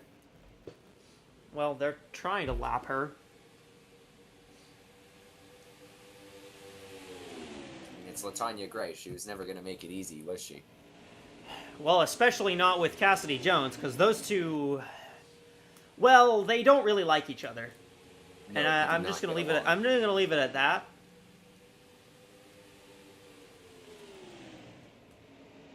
As Jones now does get. She'll cleared get by. side. We'll see if 5 picks up speed on the outer rim of the racetrack again. Doesn't Not look enough. like it. Jones Maybe finally she just cleared. wanted to inconvenience the 4 car. 3 seconds now separates Von Lundqvist and Jones. If I can't win, you can't either. Both She of did them that in at the Michigan. playoffs as well. Hey, she did that at Michigan.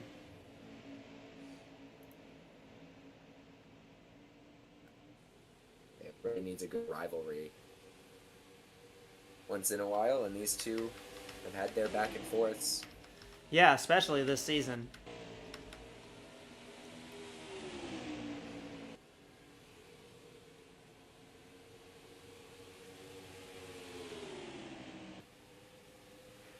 The other car, Jones's teammate, Katrin Edelstein, she's kind of dropped back a little bit.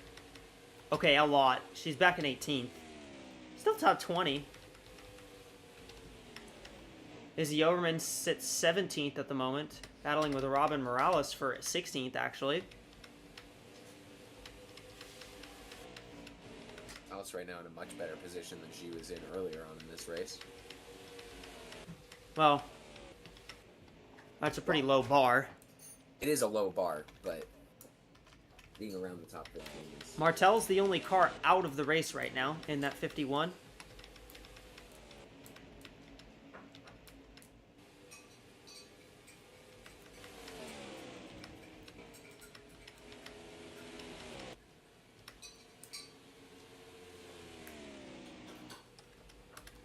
We haven't really seen a lot of mech failures in this one. Not the very typical amount of mech fails we see at a track like this.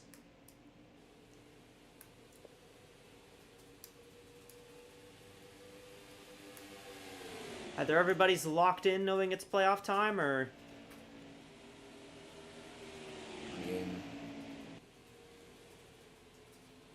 Getting getting positions are going to be important, especially heading into this last pit cycle with how spread out the field is. There's not really a chance to steal a lot coming on or off of pit road, so.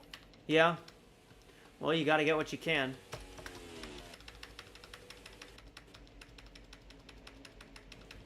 It appears I spoke too soon. There's a car smoking on a pit road. That's a 66 of Starchev. That's a playoff driver.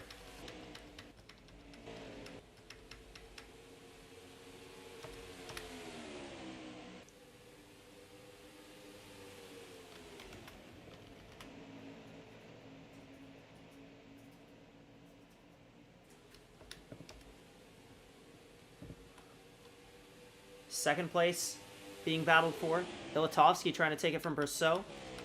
But Lundqvist is gone, by the way. She's got a 3.5 second lead.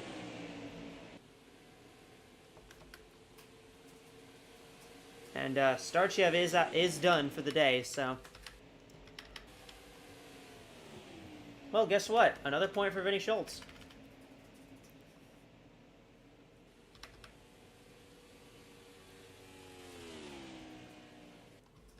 Going to be ahead of 2 playoff drivers at least.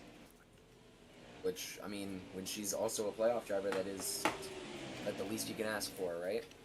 Ellie? Yeah, so we've got a report on the 66.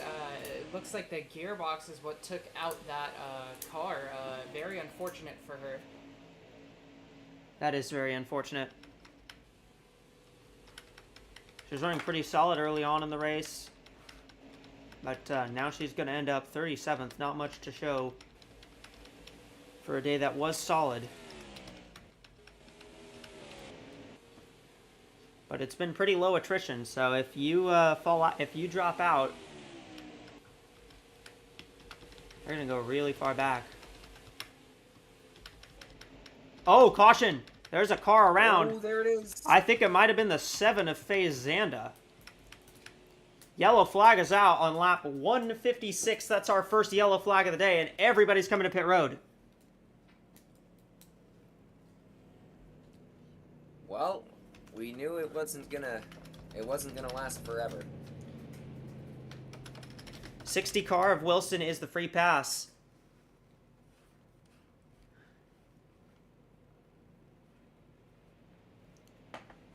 That's going to change. That shakes everything up. That's going to change the whole complexion of the race. Does appear like it's the 7. Wilson will be waved around after pit stops.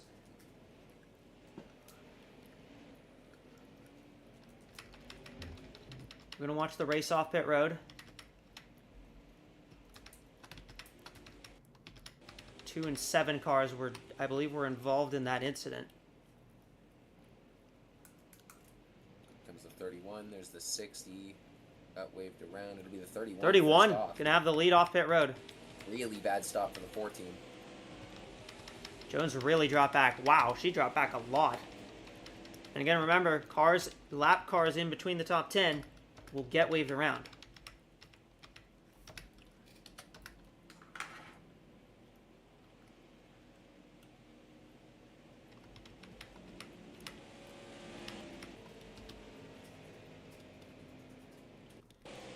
See if we can figure out what went on here. Lexi Rockwood got into the 7 car again. Into the 7 again.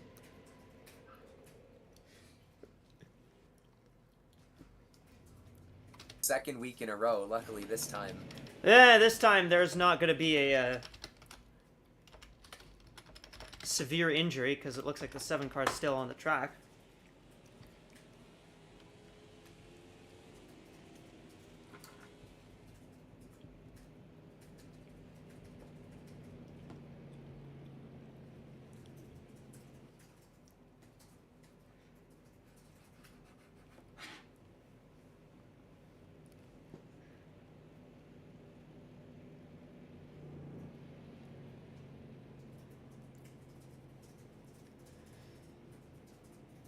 So once we get one to go, we'll get the wave arounds.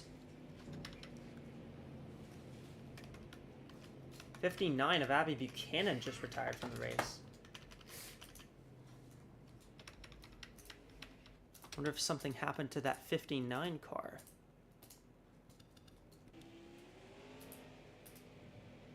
Run into somebody on pit road, maybe? Oh! Oh! Yep, pit road collision. Summers got into Aya.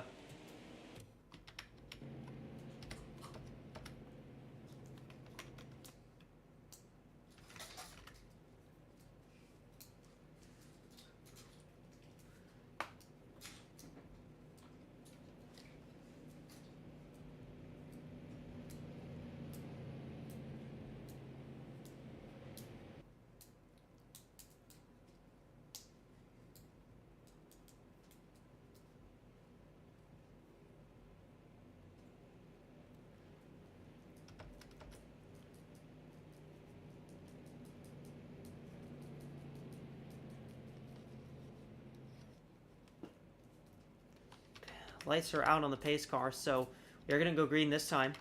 It is Ilatovsky, von Lundquist, Oswell, Williams, Kennedy, Fitzmaurice,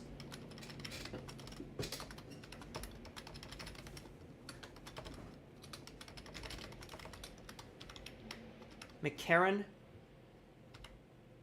Tristina, Jones, and Brousseau, the top 10. The 3 lap cars that get waved by will be the 35, 15, and 44. That'll put 32 cars on the lead lap.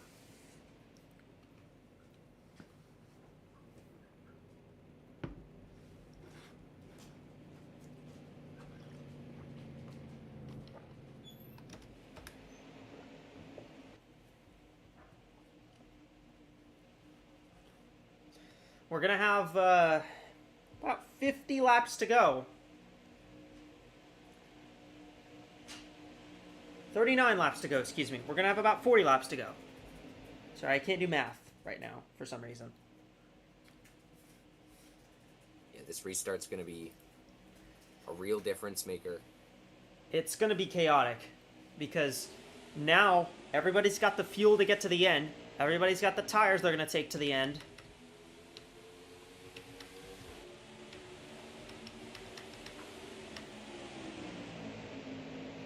There are slow cars. 8 car of Summers is holding up a lot of cars here.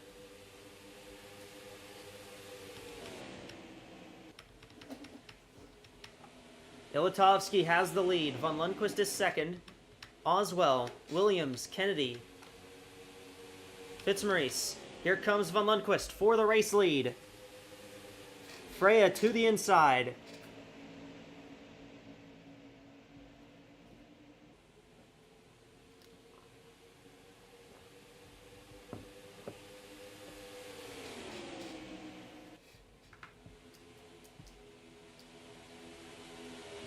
Now, here comes Lynn Oswell. You got Deborah Williams here. Here comes Jackie Kennedy in the 12 car.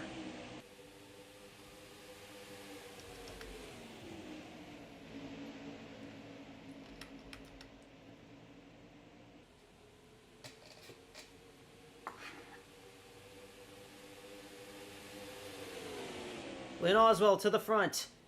Led a lot today. Here comes Von Lundquist, closing back up.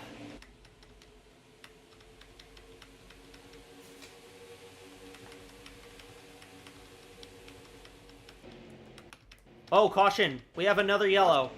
I think the 7 and 44 might have gotten involved in something.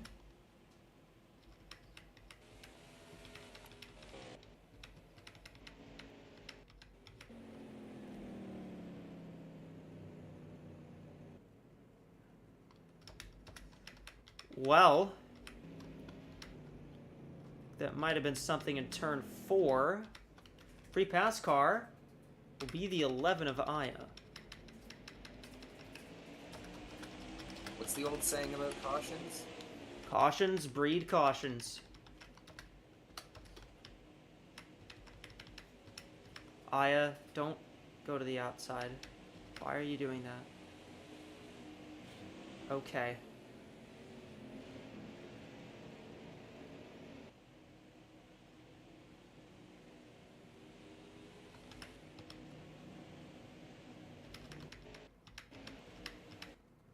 The 35 of Krista Anderson has some pretty solid damage. I think it was something that happened back here.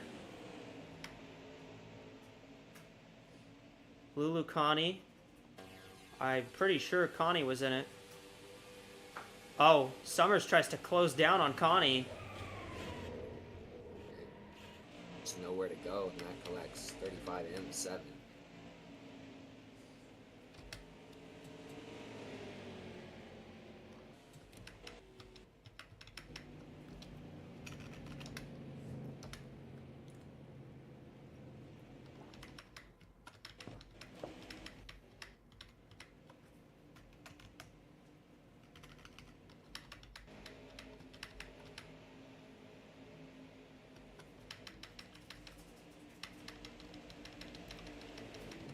No lap cars in between the top 10 right now.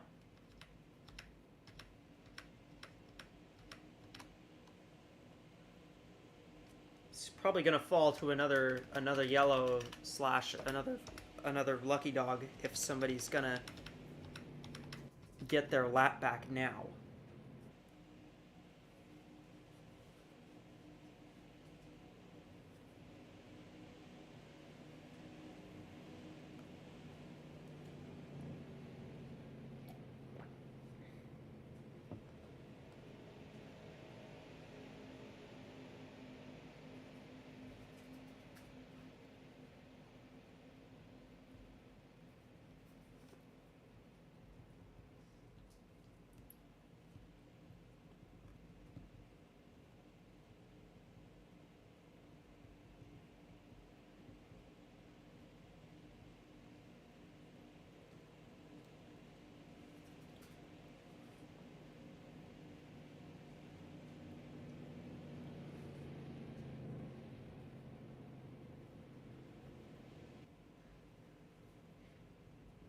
There'll be another restart here. That was a very quick turn of events. That put us back under yellow.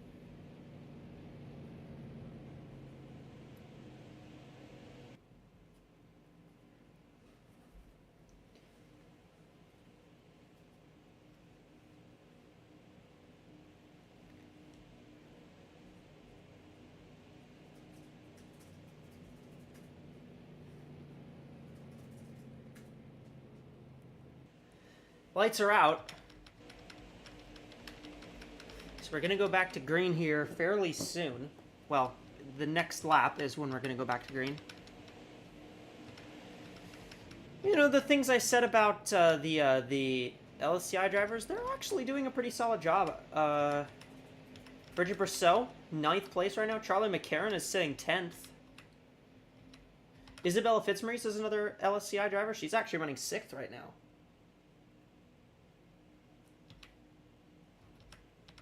Isabella Fitzmaurice in LSCI, highly skilled at the drafting style racetracks. Yeah, this is kind of like that. Slightly different, but with the straightaway speed that you get here, it is somewhat similar.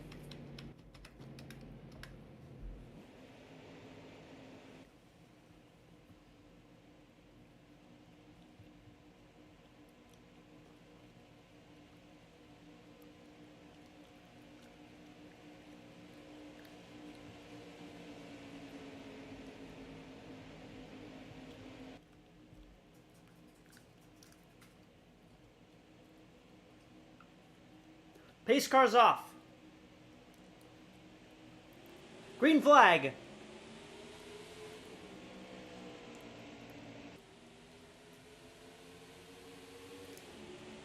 And there's Fitzmaurice dropping down to the inside. Yep, trying to get past Kennedy. Despite that excursion under caution, looks like Cassidy Jones still has some speed. See if she can get back up into the position she was battling in before.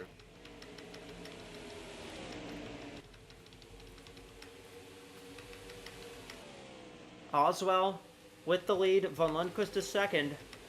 Williams, Ilatovsky, and Fitzmaurice, the top 5. Here comes Mila Chestina, winner last week at Oswego.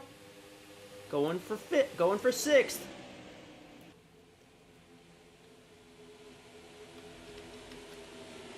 She's got her teammate doing pretty solid as well. That's Izzy Oberman.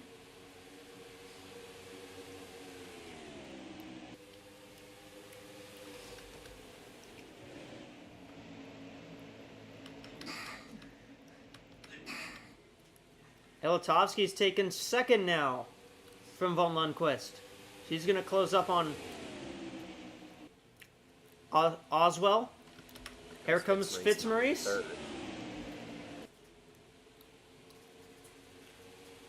Fitzmaurice, Von Lundquist side by side. Shades of the battle for the lead at Las Vegas at the beginning of this season. Here comes Ilatovsky. To the front. Goes for the race lead. What is this, her third race here in Oslo? Second. Second. She made her debut last week at Oswego. She's taken a very quick familiarity to these race cars. She's already putting in... I mean, we talked earlier when we were talking about Faye Zanda and those debut performances. Obviously, hers not exactly going the way she wanted later in this race, but this 31 car has been really quick in her second race in the series. She was really quick in both races. She was very fast in her qualifying attempt at Oswego. She's pretty solid in qualifying here too, and now she's leading the way, but here comes Fitzmaurice, who won back at Las Vegas. There's a car on pit road, 7 car. No surprise they're damaged in the last 2 incidents. Thank you, Lexi Rockwood.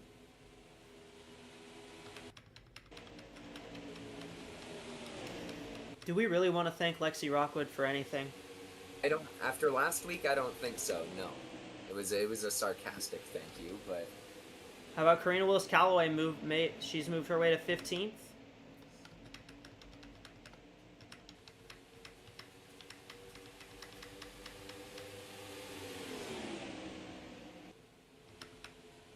Looks like Isabella Smith has retired from the race. We'll see if we can get some more information on what happened there. How about Mila Chishtina? She's in 3rd spot now. Nobody in Continental has won back-to-back. It hasn't happened. Chistina's hoping to change that. Closest we came to that really was Ableton Perez. She had 2 wins in 3 weeks.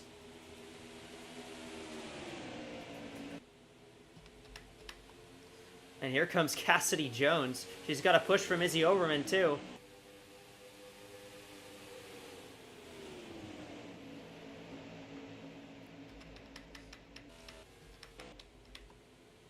Now she's looking for 3rd spot on Chishtina.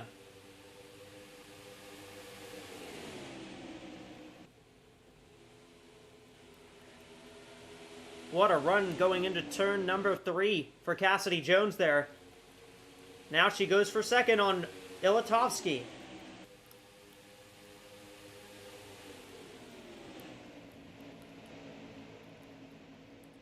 it's Jones. She's back in it now.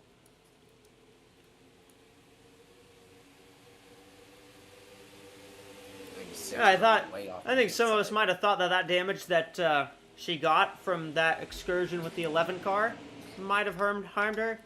It's not doing that at all. Got the 6 on the inside now. Yeah, Tristina. Got a peek.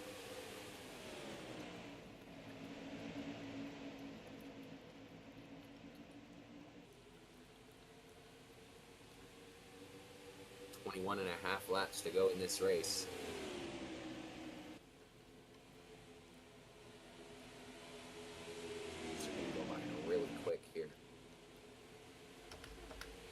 Look at the run that Jones got off turn number 4.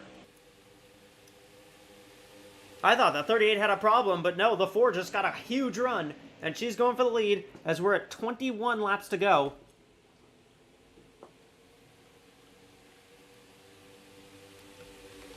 LaTanya Gray is actually up here. However, keep in mind, LaTanya Gray is a lap down.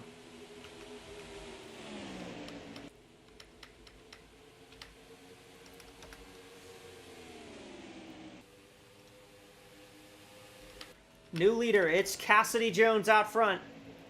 That big old dent on the right side. Who cares? It's fast. Might have made the car faster, actually.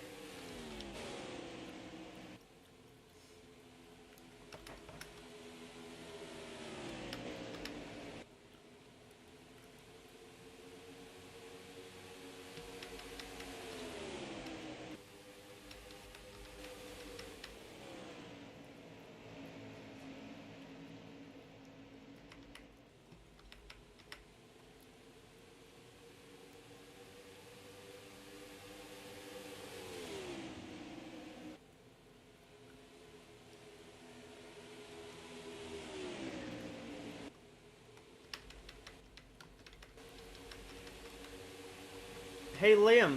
Robin Morales is in 10th. Yeah, I was gonna point it out, but she was still running around sort of around 14th when I last saw it. She's now worked her way up into the top 10. And Lexi Great Rockwood is playoff up to run. 13th. She's up here actually as well. Really surprising run for the Project Horizon cars late in this race. Vinny Schultz looks like she's doing okay. She's actually looks okay on pace right now. Just she's stuck a lap down right now. Von Lundquist is stuck back here.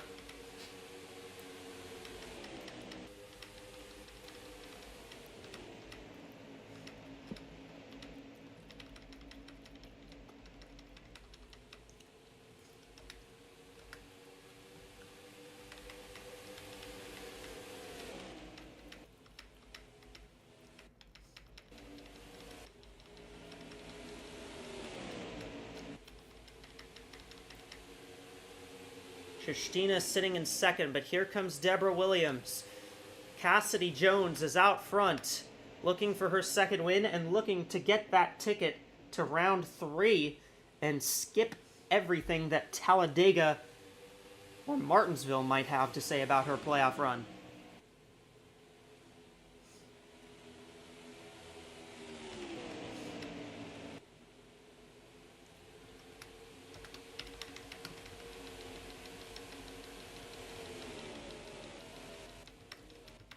Eight car, Kate Summers.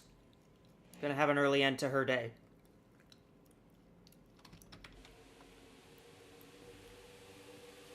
Unfortunate for Summers.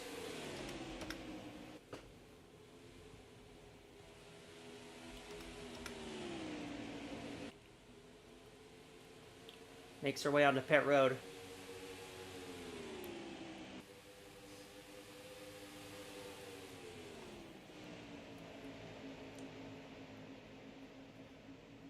The battle for second may be brewing up soon.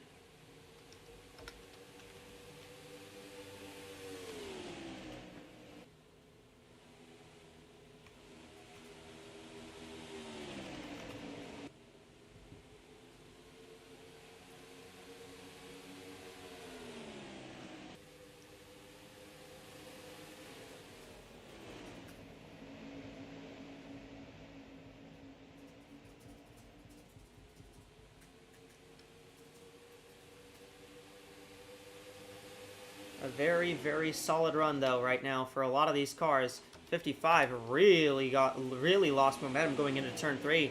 She had to let off.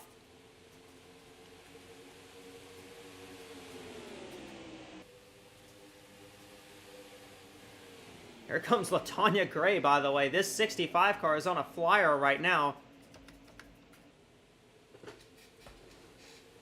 Ellie. I've got reports on 2 cars. I've got reports on the 15. She ended up getting out because her camshaft went on that car. And the 8 of Kate Summers, it looked like a piston ended up cracking or just ended up just not working, so they had to take that car out.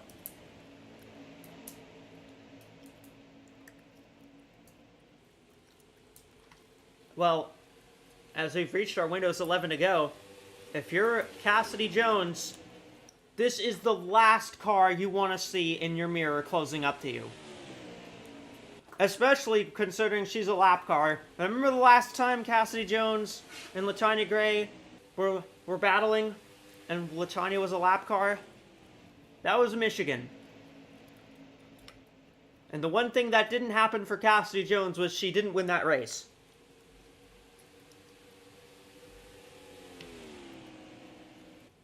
Just got 10 laps. And Gray already roughed Jones up quite a bit earlier in this race, so. Apparently pulling that 46 along. That's the car in second place. She's going to force Jones to the outside. Here Yes, comes she the is. 46 making the lead.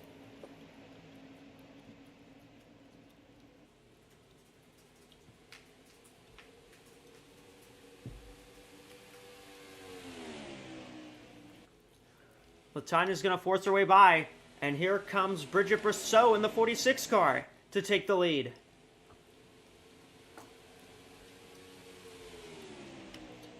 What are the odds of this? LaTonya Gray spoiling potentially Cassidy Jones's chances of making it automatically into the next round of the playoffs, all while being a lap down.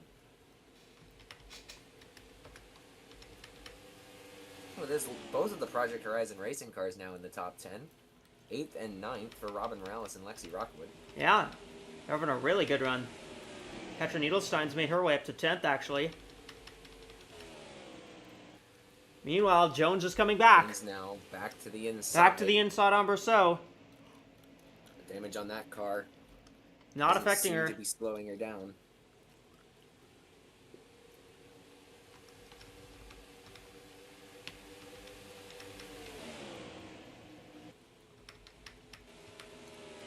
I think one thing that Vinnie Schultz would really like to see is a caution right now. She's now in the free pass position.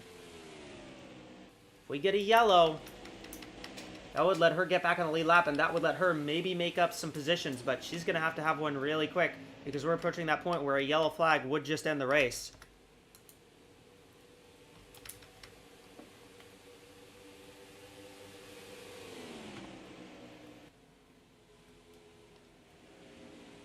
There's Izzy Overman in 4th. 5 laps to go for Jones. Trying to hold off Bridget Brousseau. Brousseau looks to the inside, tries a dive bomb there. Jones shuts the door, though.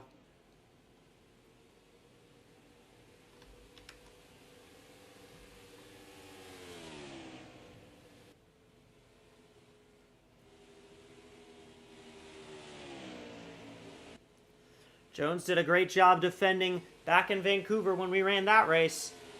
She's got to do it all over again with Bridget Brousseau on her tail. 4 to go. Izzy Overman's taken 3rd. Man, don't count that 93 out. I mean, we've seen what she can do at the end of a race. Remember Fontana, remember South Boston.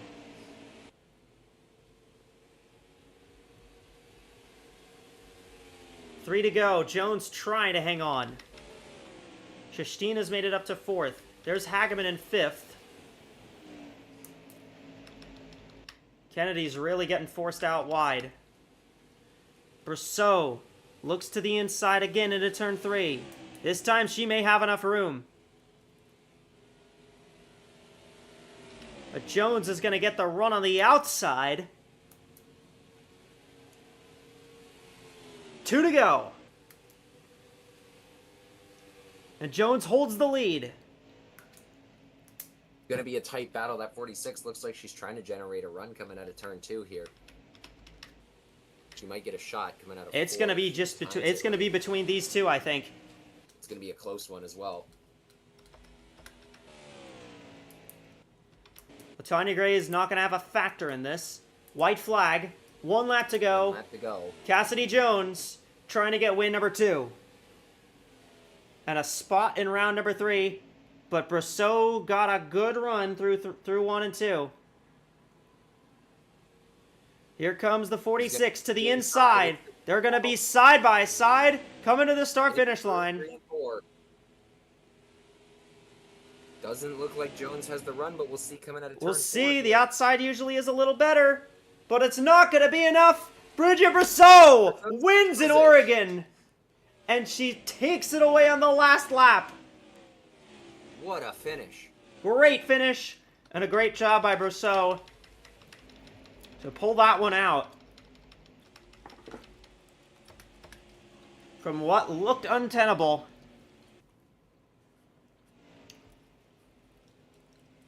And finally, Brousseau's going to get that win she's been wanting, that she's been itching so close to all season.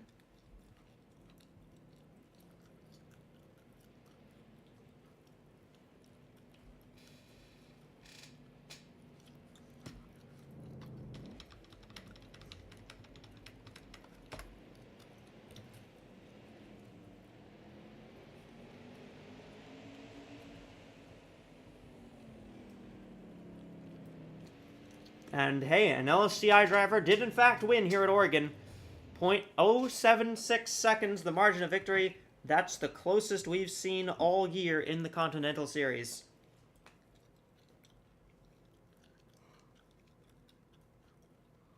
With that being said, What did you think of this race, Liam? I think it was a great race, clean until, that Lexi Rockwood phase Anda incident about 158 laps into this race. So great strategic racing from everybody all night long.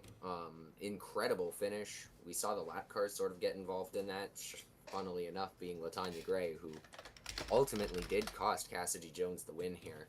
I don't know if LaTanya really cost Cassidy Jones the win. I'm going to be honest here. I don't think she really did. She brought Brosseau to her, but I don't think she was pretty far out from Jones by the time that Brosseau made that final pass. I think it definitely didn't help the situation. It was all up to Brosseau, who was able to, get clear on that last lap. That last lap move was incredible, but it definitely brought her a lot closer to the 4-car, which I think in turn did affect the finish of the race. But either way, great racing start to finish. We needed a clean, safe race after last week, and that's exactly what we got. Neither of the two incidents that we had that brought out cautions were really hard hits, which is good to see. And yeah, all around we got a lot of lead changes, a lot of passes. Can't complain at all. That was a good race. That was a very, very good race, a very fun race. With that being said, we're going to take you down to our FanDuel fan studio here for our post-race show. They'll have playoff standing updates. We will have our conclusions as to how this race ended, and we'll have a preview for the next couple races of this round. I'm going to take you down to Rasha and Ellie down there in the studio. Take it away, y'all. Well then, what a finish that was. An epic side-by-side finish. Sees Bridget Brosseau take the win here at Oregon from Cassidy Jones. And what was a pretty wild final run there. 4 and 46 were trading positions back and forth. Kind of at the death there. Kind of came down to whether or not the 46 was able to time a run that was gonna stick, and the 46 was able to make it stick just in time there. And a second win for that 46 team this season, a first for Bridget Brosseau. She's run well all season, of course. So it's great to see that 46 team win. And hopefully that bodes well for the 46 team heading into next season, because that team has been quite strong all season. Kind of got screwed over by the driver situation. They are kind of taking that car out of the drivers' playoffs, but it's still been a very competitive ride, regardless of the circumstances. Cassidy Jones, Izzy Oberman, Mila Chishkina, Alice Hageman, Izzy Fitzmaurice, Lexi Rockwood, Jackie Kennedy, Deborah Williams, and Katrin Edelstein running out the top 10. Another good, solid run from Petra Ilatovsky there, finishing in 12th place. And, well, Ellie, what did you think of the race? That last run was pretty thrilling, I think. I thought the race as a whole was great. I really appreciated the racing content we saw there. The last run was very good. That was thrilling. I wasn't sure who was going to get it, and then 46 took the bottom lane and actually got a really solid run and just took it away. I thought that was great. I thought Cassidy Jones had a great race, and I wouldn't be too upset that she didn't get first. You ran a great race, and you ended up second. Yeah, obviously that means the Cassidy Jones isn't going to get that auto berth into the next round, but that still puts her in a really good spot for to get her into the next round, with Talladega coming up next. Though there's really no assumption we can really make after the end of the first game. I think first race. I don't think lots of things can change given that Talladega is coming up next. I don't know. So I guess we'll just have to see what happens, because that's going to be the what do you call it? That first round is going to be that second race. Talladega is going to really throw wrenches into things. So we'll see what happens. We just have to see, I think.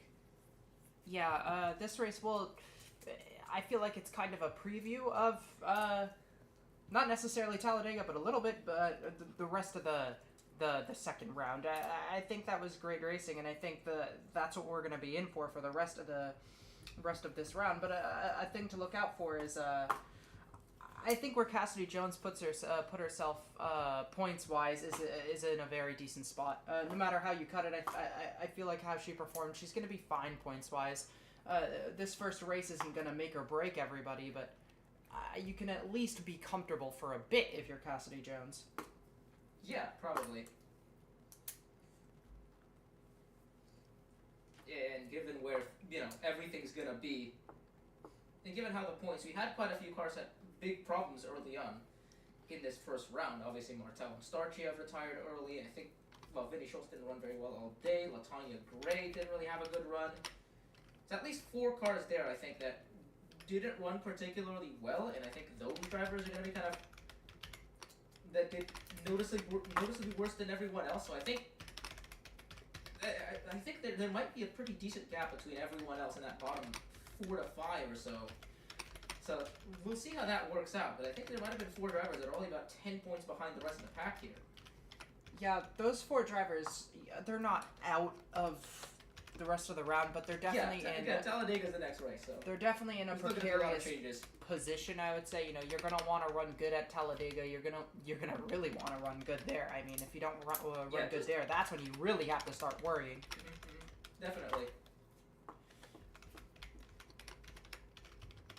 I think one of the drivers I was paying attention to a lot, not in terms of I thought she was going to win, but it was mostly just to see if she got that run that she needed, and it was Rachel Ramos, and it was very kind of a mixed bag for her. Yeah, there and thereabouts, finished 17th in the end. Yeah, I want to see where she comes out points-wise. Yeah. I'm just curious because, that was one of the drivers I was kind of like on the... She didn't perform that well in the end of round 1, so... I think overall... Yeah, neither has Ableton Perez. Ableton Perez hasn't really run particularly well. I don't think she has a top 20 in this round. Yeah, and the interesting thing with Ableton Perez is she kind of got in the playoffs by just coming out of nowhere and winning. Now, she could do that tomorrow, next week at Talladega. Not tomorrow. Maybe, yeah. But it's also not a given, You can't really bank on just coming out of nowhere and winning. So Ableton Perez is another interesting driver for me, where it's like she hasn't been performing that great. I want to see if she got a good run. I want to see if she ends up getting a better run next week. Again, points is just getting very interesting in this second round, and I think this race is kind of kicking that thing off for me.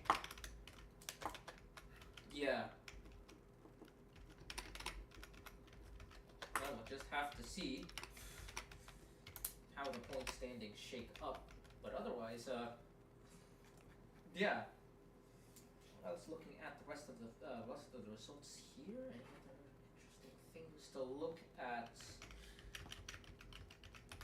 Robert Morales finishing 11th. That's pretty good. Project Horizon has holding pretty well. I think both of that cars in the top 11. I think an interesting thing for me was Naomi Davenport placing 16th. I actually expect her to do a little better, but she didn't perform that badly. She was one of the cars that did the overcut. Yeah, kind of had that overcut. Yeah, looking at the cutoff line right now, it really is. Yeah, it is. Gray, Schultz, Starchiev, and Martel all pretty far back, and then Ableton Perez, last car in 3 points, but 3 points behind Bud Lundquist. Then Rachel Ramos, Davenport, Sundale, Oswell, and Morales, all within 10 points. So still really close. Still really close. I expect that 10-point gap between Gray and Ableton Perez is also the gap between basically everybody else in the top, outside of the top 5, basically. Yeah. So. Yeah, so we've That's interesting. The differences there between the drivers that didn't do very well and the drivers that did at least okay in the first race. Yeah, which is interesting because it's kind of keeping the point spread competitive for next week for Talladega, and I feel like that's going to make Talladega, in terms of racing wise, maybe a bit more competitive, maybe a bit more chaotic, which Talladega usually is. And we're getting this competitive points field, especially with some drivers who usually do perform really solidly, but they didn't do their best this race. So I feel like that's also going to add some desperation next race, and I think that's going to be another interesting thing to look out for. Yeah, watch out for maybe drivers like Latanya Gray, who started out the playoffs pretty well, but didn't really run too well here. Obviously had that tire problem. Was never really able to kind of get back from that. But obviously for the other 4 drivers there that are at the bottom there, that's gonna put at least a bit of pressure on them at Talladega. Don't necessarily have to win, but at least need to run okay and need to grab a grab some points basically, kind of heading into this next race. Oh, I think basically if you're in the low double digits, you've still probably got a decent bit of pressure on you after this race. Yeah, just gotta run a little. Just gotta gotta make sure. Just gotta make sure you run well and don't get involved in those wrecks. That's gonna be the main thing for Talladega. Is that I feel that's gonna be the difference maker between everybody in the playoffs is whether or not you can run clean or not in that race, and that's gonna be what really I think is gonna really how do I say that? That's really I think is gonna be the difference maker at Talladega. Yeah, It's survival more than anything else. it's really just surviving, and you gotta make sure you got good draft partners. If you don't have good draft partners, you're kind of also not in the best position to perform well there. So it's a huge kind of just if for Talladega. That's the thing. That's That's the the problem with interesting Talladega. There's no certainties at all in that race, and that's gonna be I think the main factor to talk about next week. But coming up, of course, tomorrow we'll have our Cup race here at Oregon as well. That'll be the Pacific Office Automation 500. That race is gonna be just as fun, I think. Even more racing at this racetrack to start the first round of the Cup Series second round. And looking at that as well. Of course, 15 cars as well entering that round. Similar things I think pretty much to say about that race as we'll see in this one. And I expect the Cup race to be just as good, if not the racing quality might be a little better, given it's going to be a little longer of a race. And we do have that points cut line here now, and looking at it, it's pretty much what I expected. Yeah. And definitely looking forward to that race. So, yeah. But yeah, really good race here, I think. Congratulations to Bridget Brousseau on a well-deserved win. And with that, actually, one final note. I should actually take a look at the Continental Owners' Point standings. Looking at this, Photos Racing, that's 46 car moving up to 9th place now, I believe. That team to look out. Still kind of, that points battle still pretty close to the 55, 93, and 10. Charlie McCarron doing well today, finishing in 15th, just kind of keeping a track with the 55 and 93 team. So something we'll continue. We'll keep an eye on at the very least heading into the next few these next few races, basically. And with that, thank you very much for joining us here in the FanDuel Fan Studio. I've been Rasha, joined here with Ellie at Oregon Speedway. Wish you a pleasant rest of the day, and with that, we'll send things back to the booth now. Thank you for being with us. And a really fun race here from the Oregon Speedway.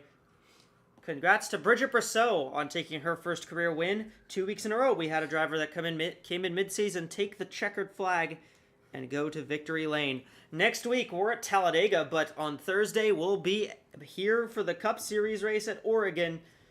That one's going to be a fun race. 500 miles for the Pacific Office Automation 500. All right, on behalf of Rasha, Ellie, and Liam, I'm Echo. Thank you so much for joining me tonight. I will see you all in the next one. See ya!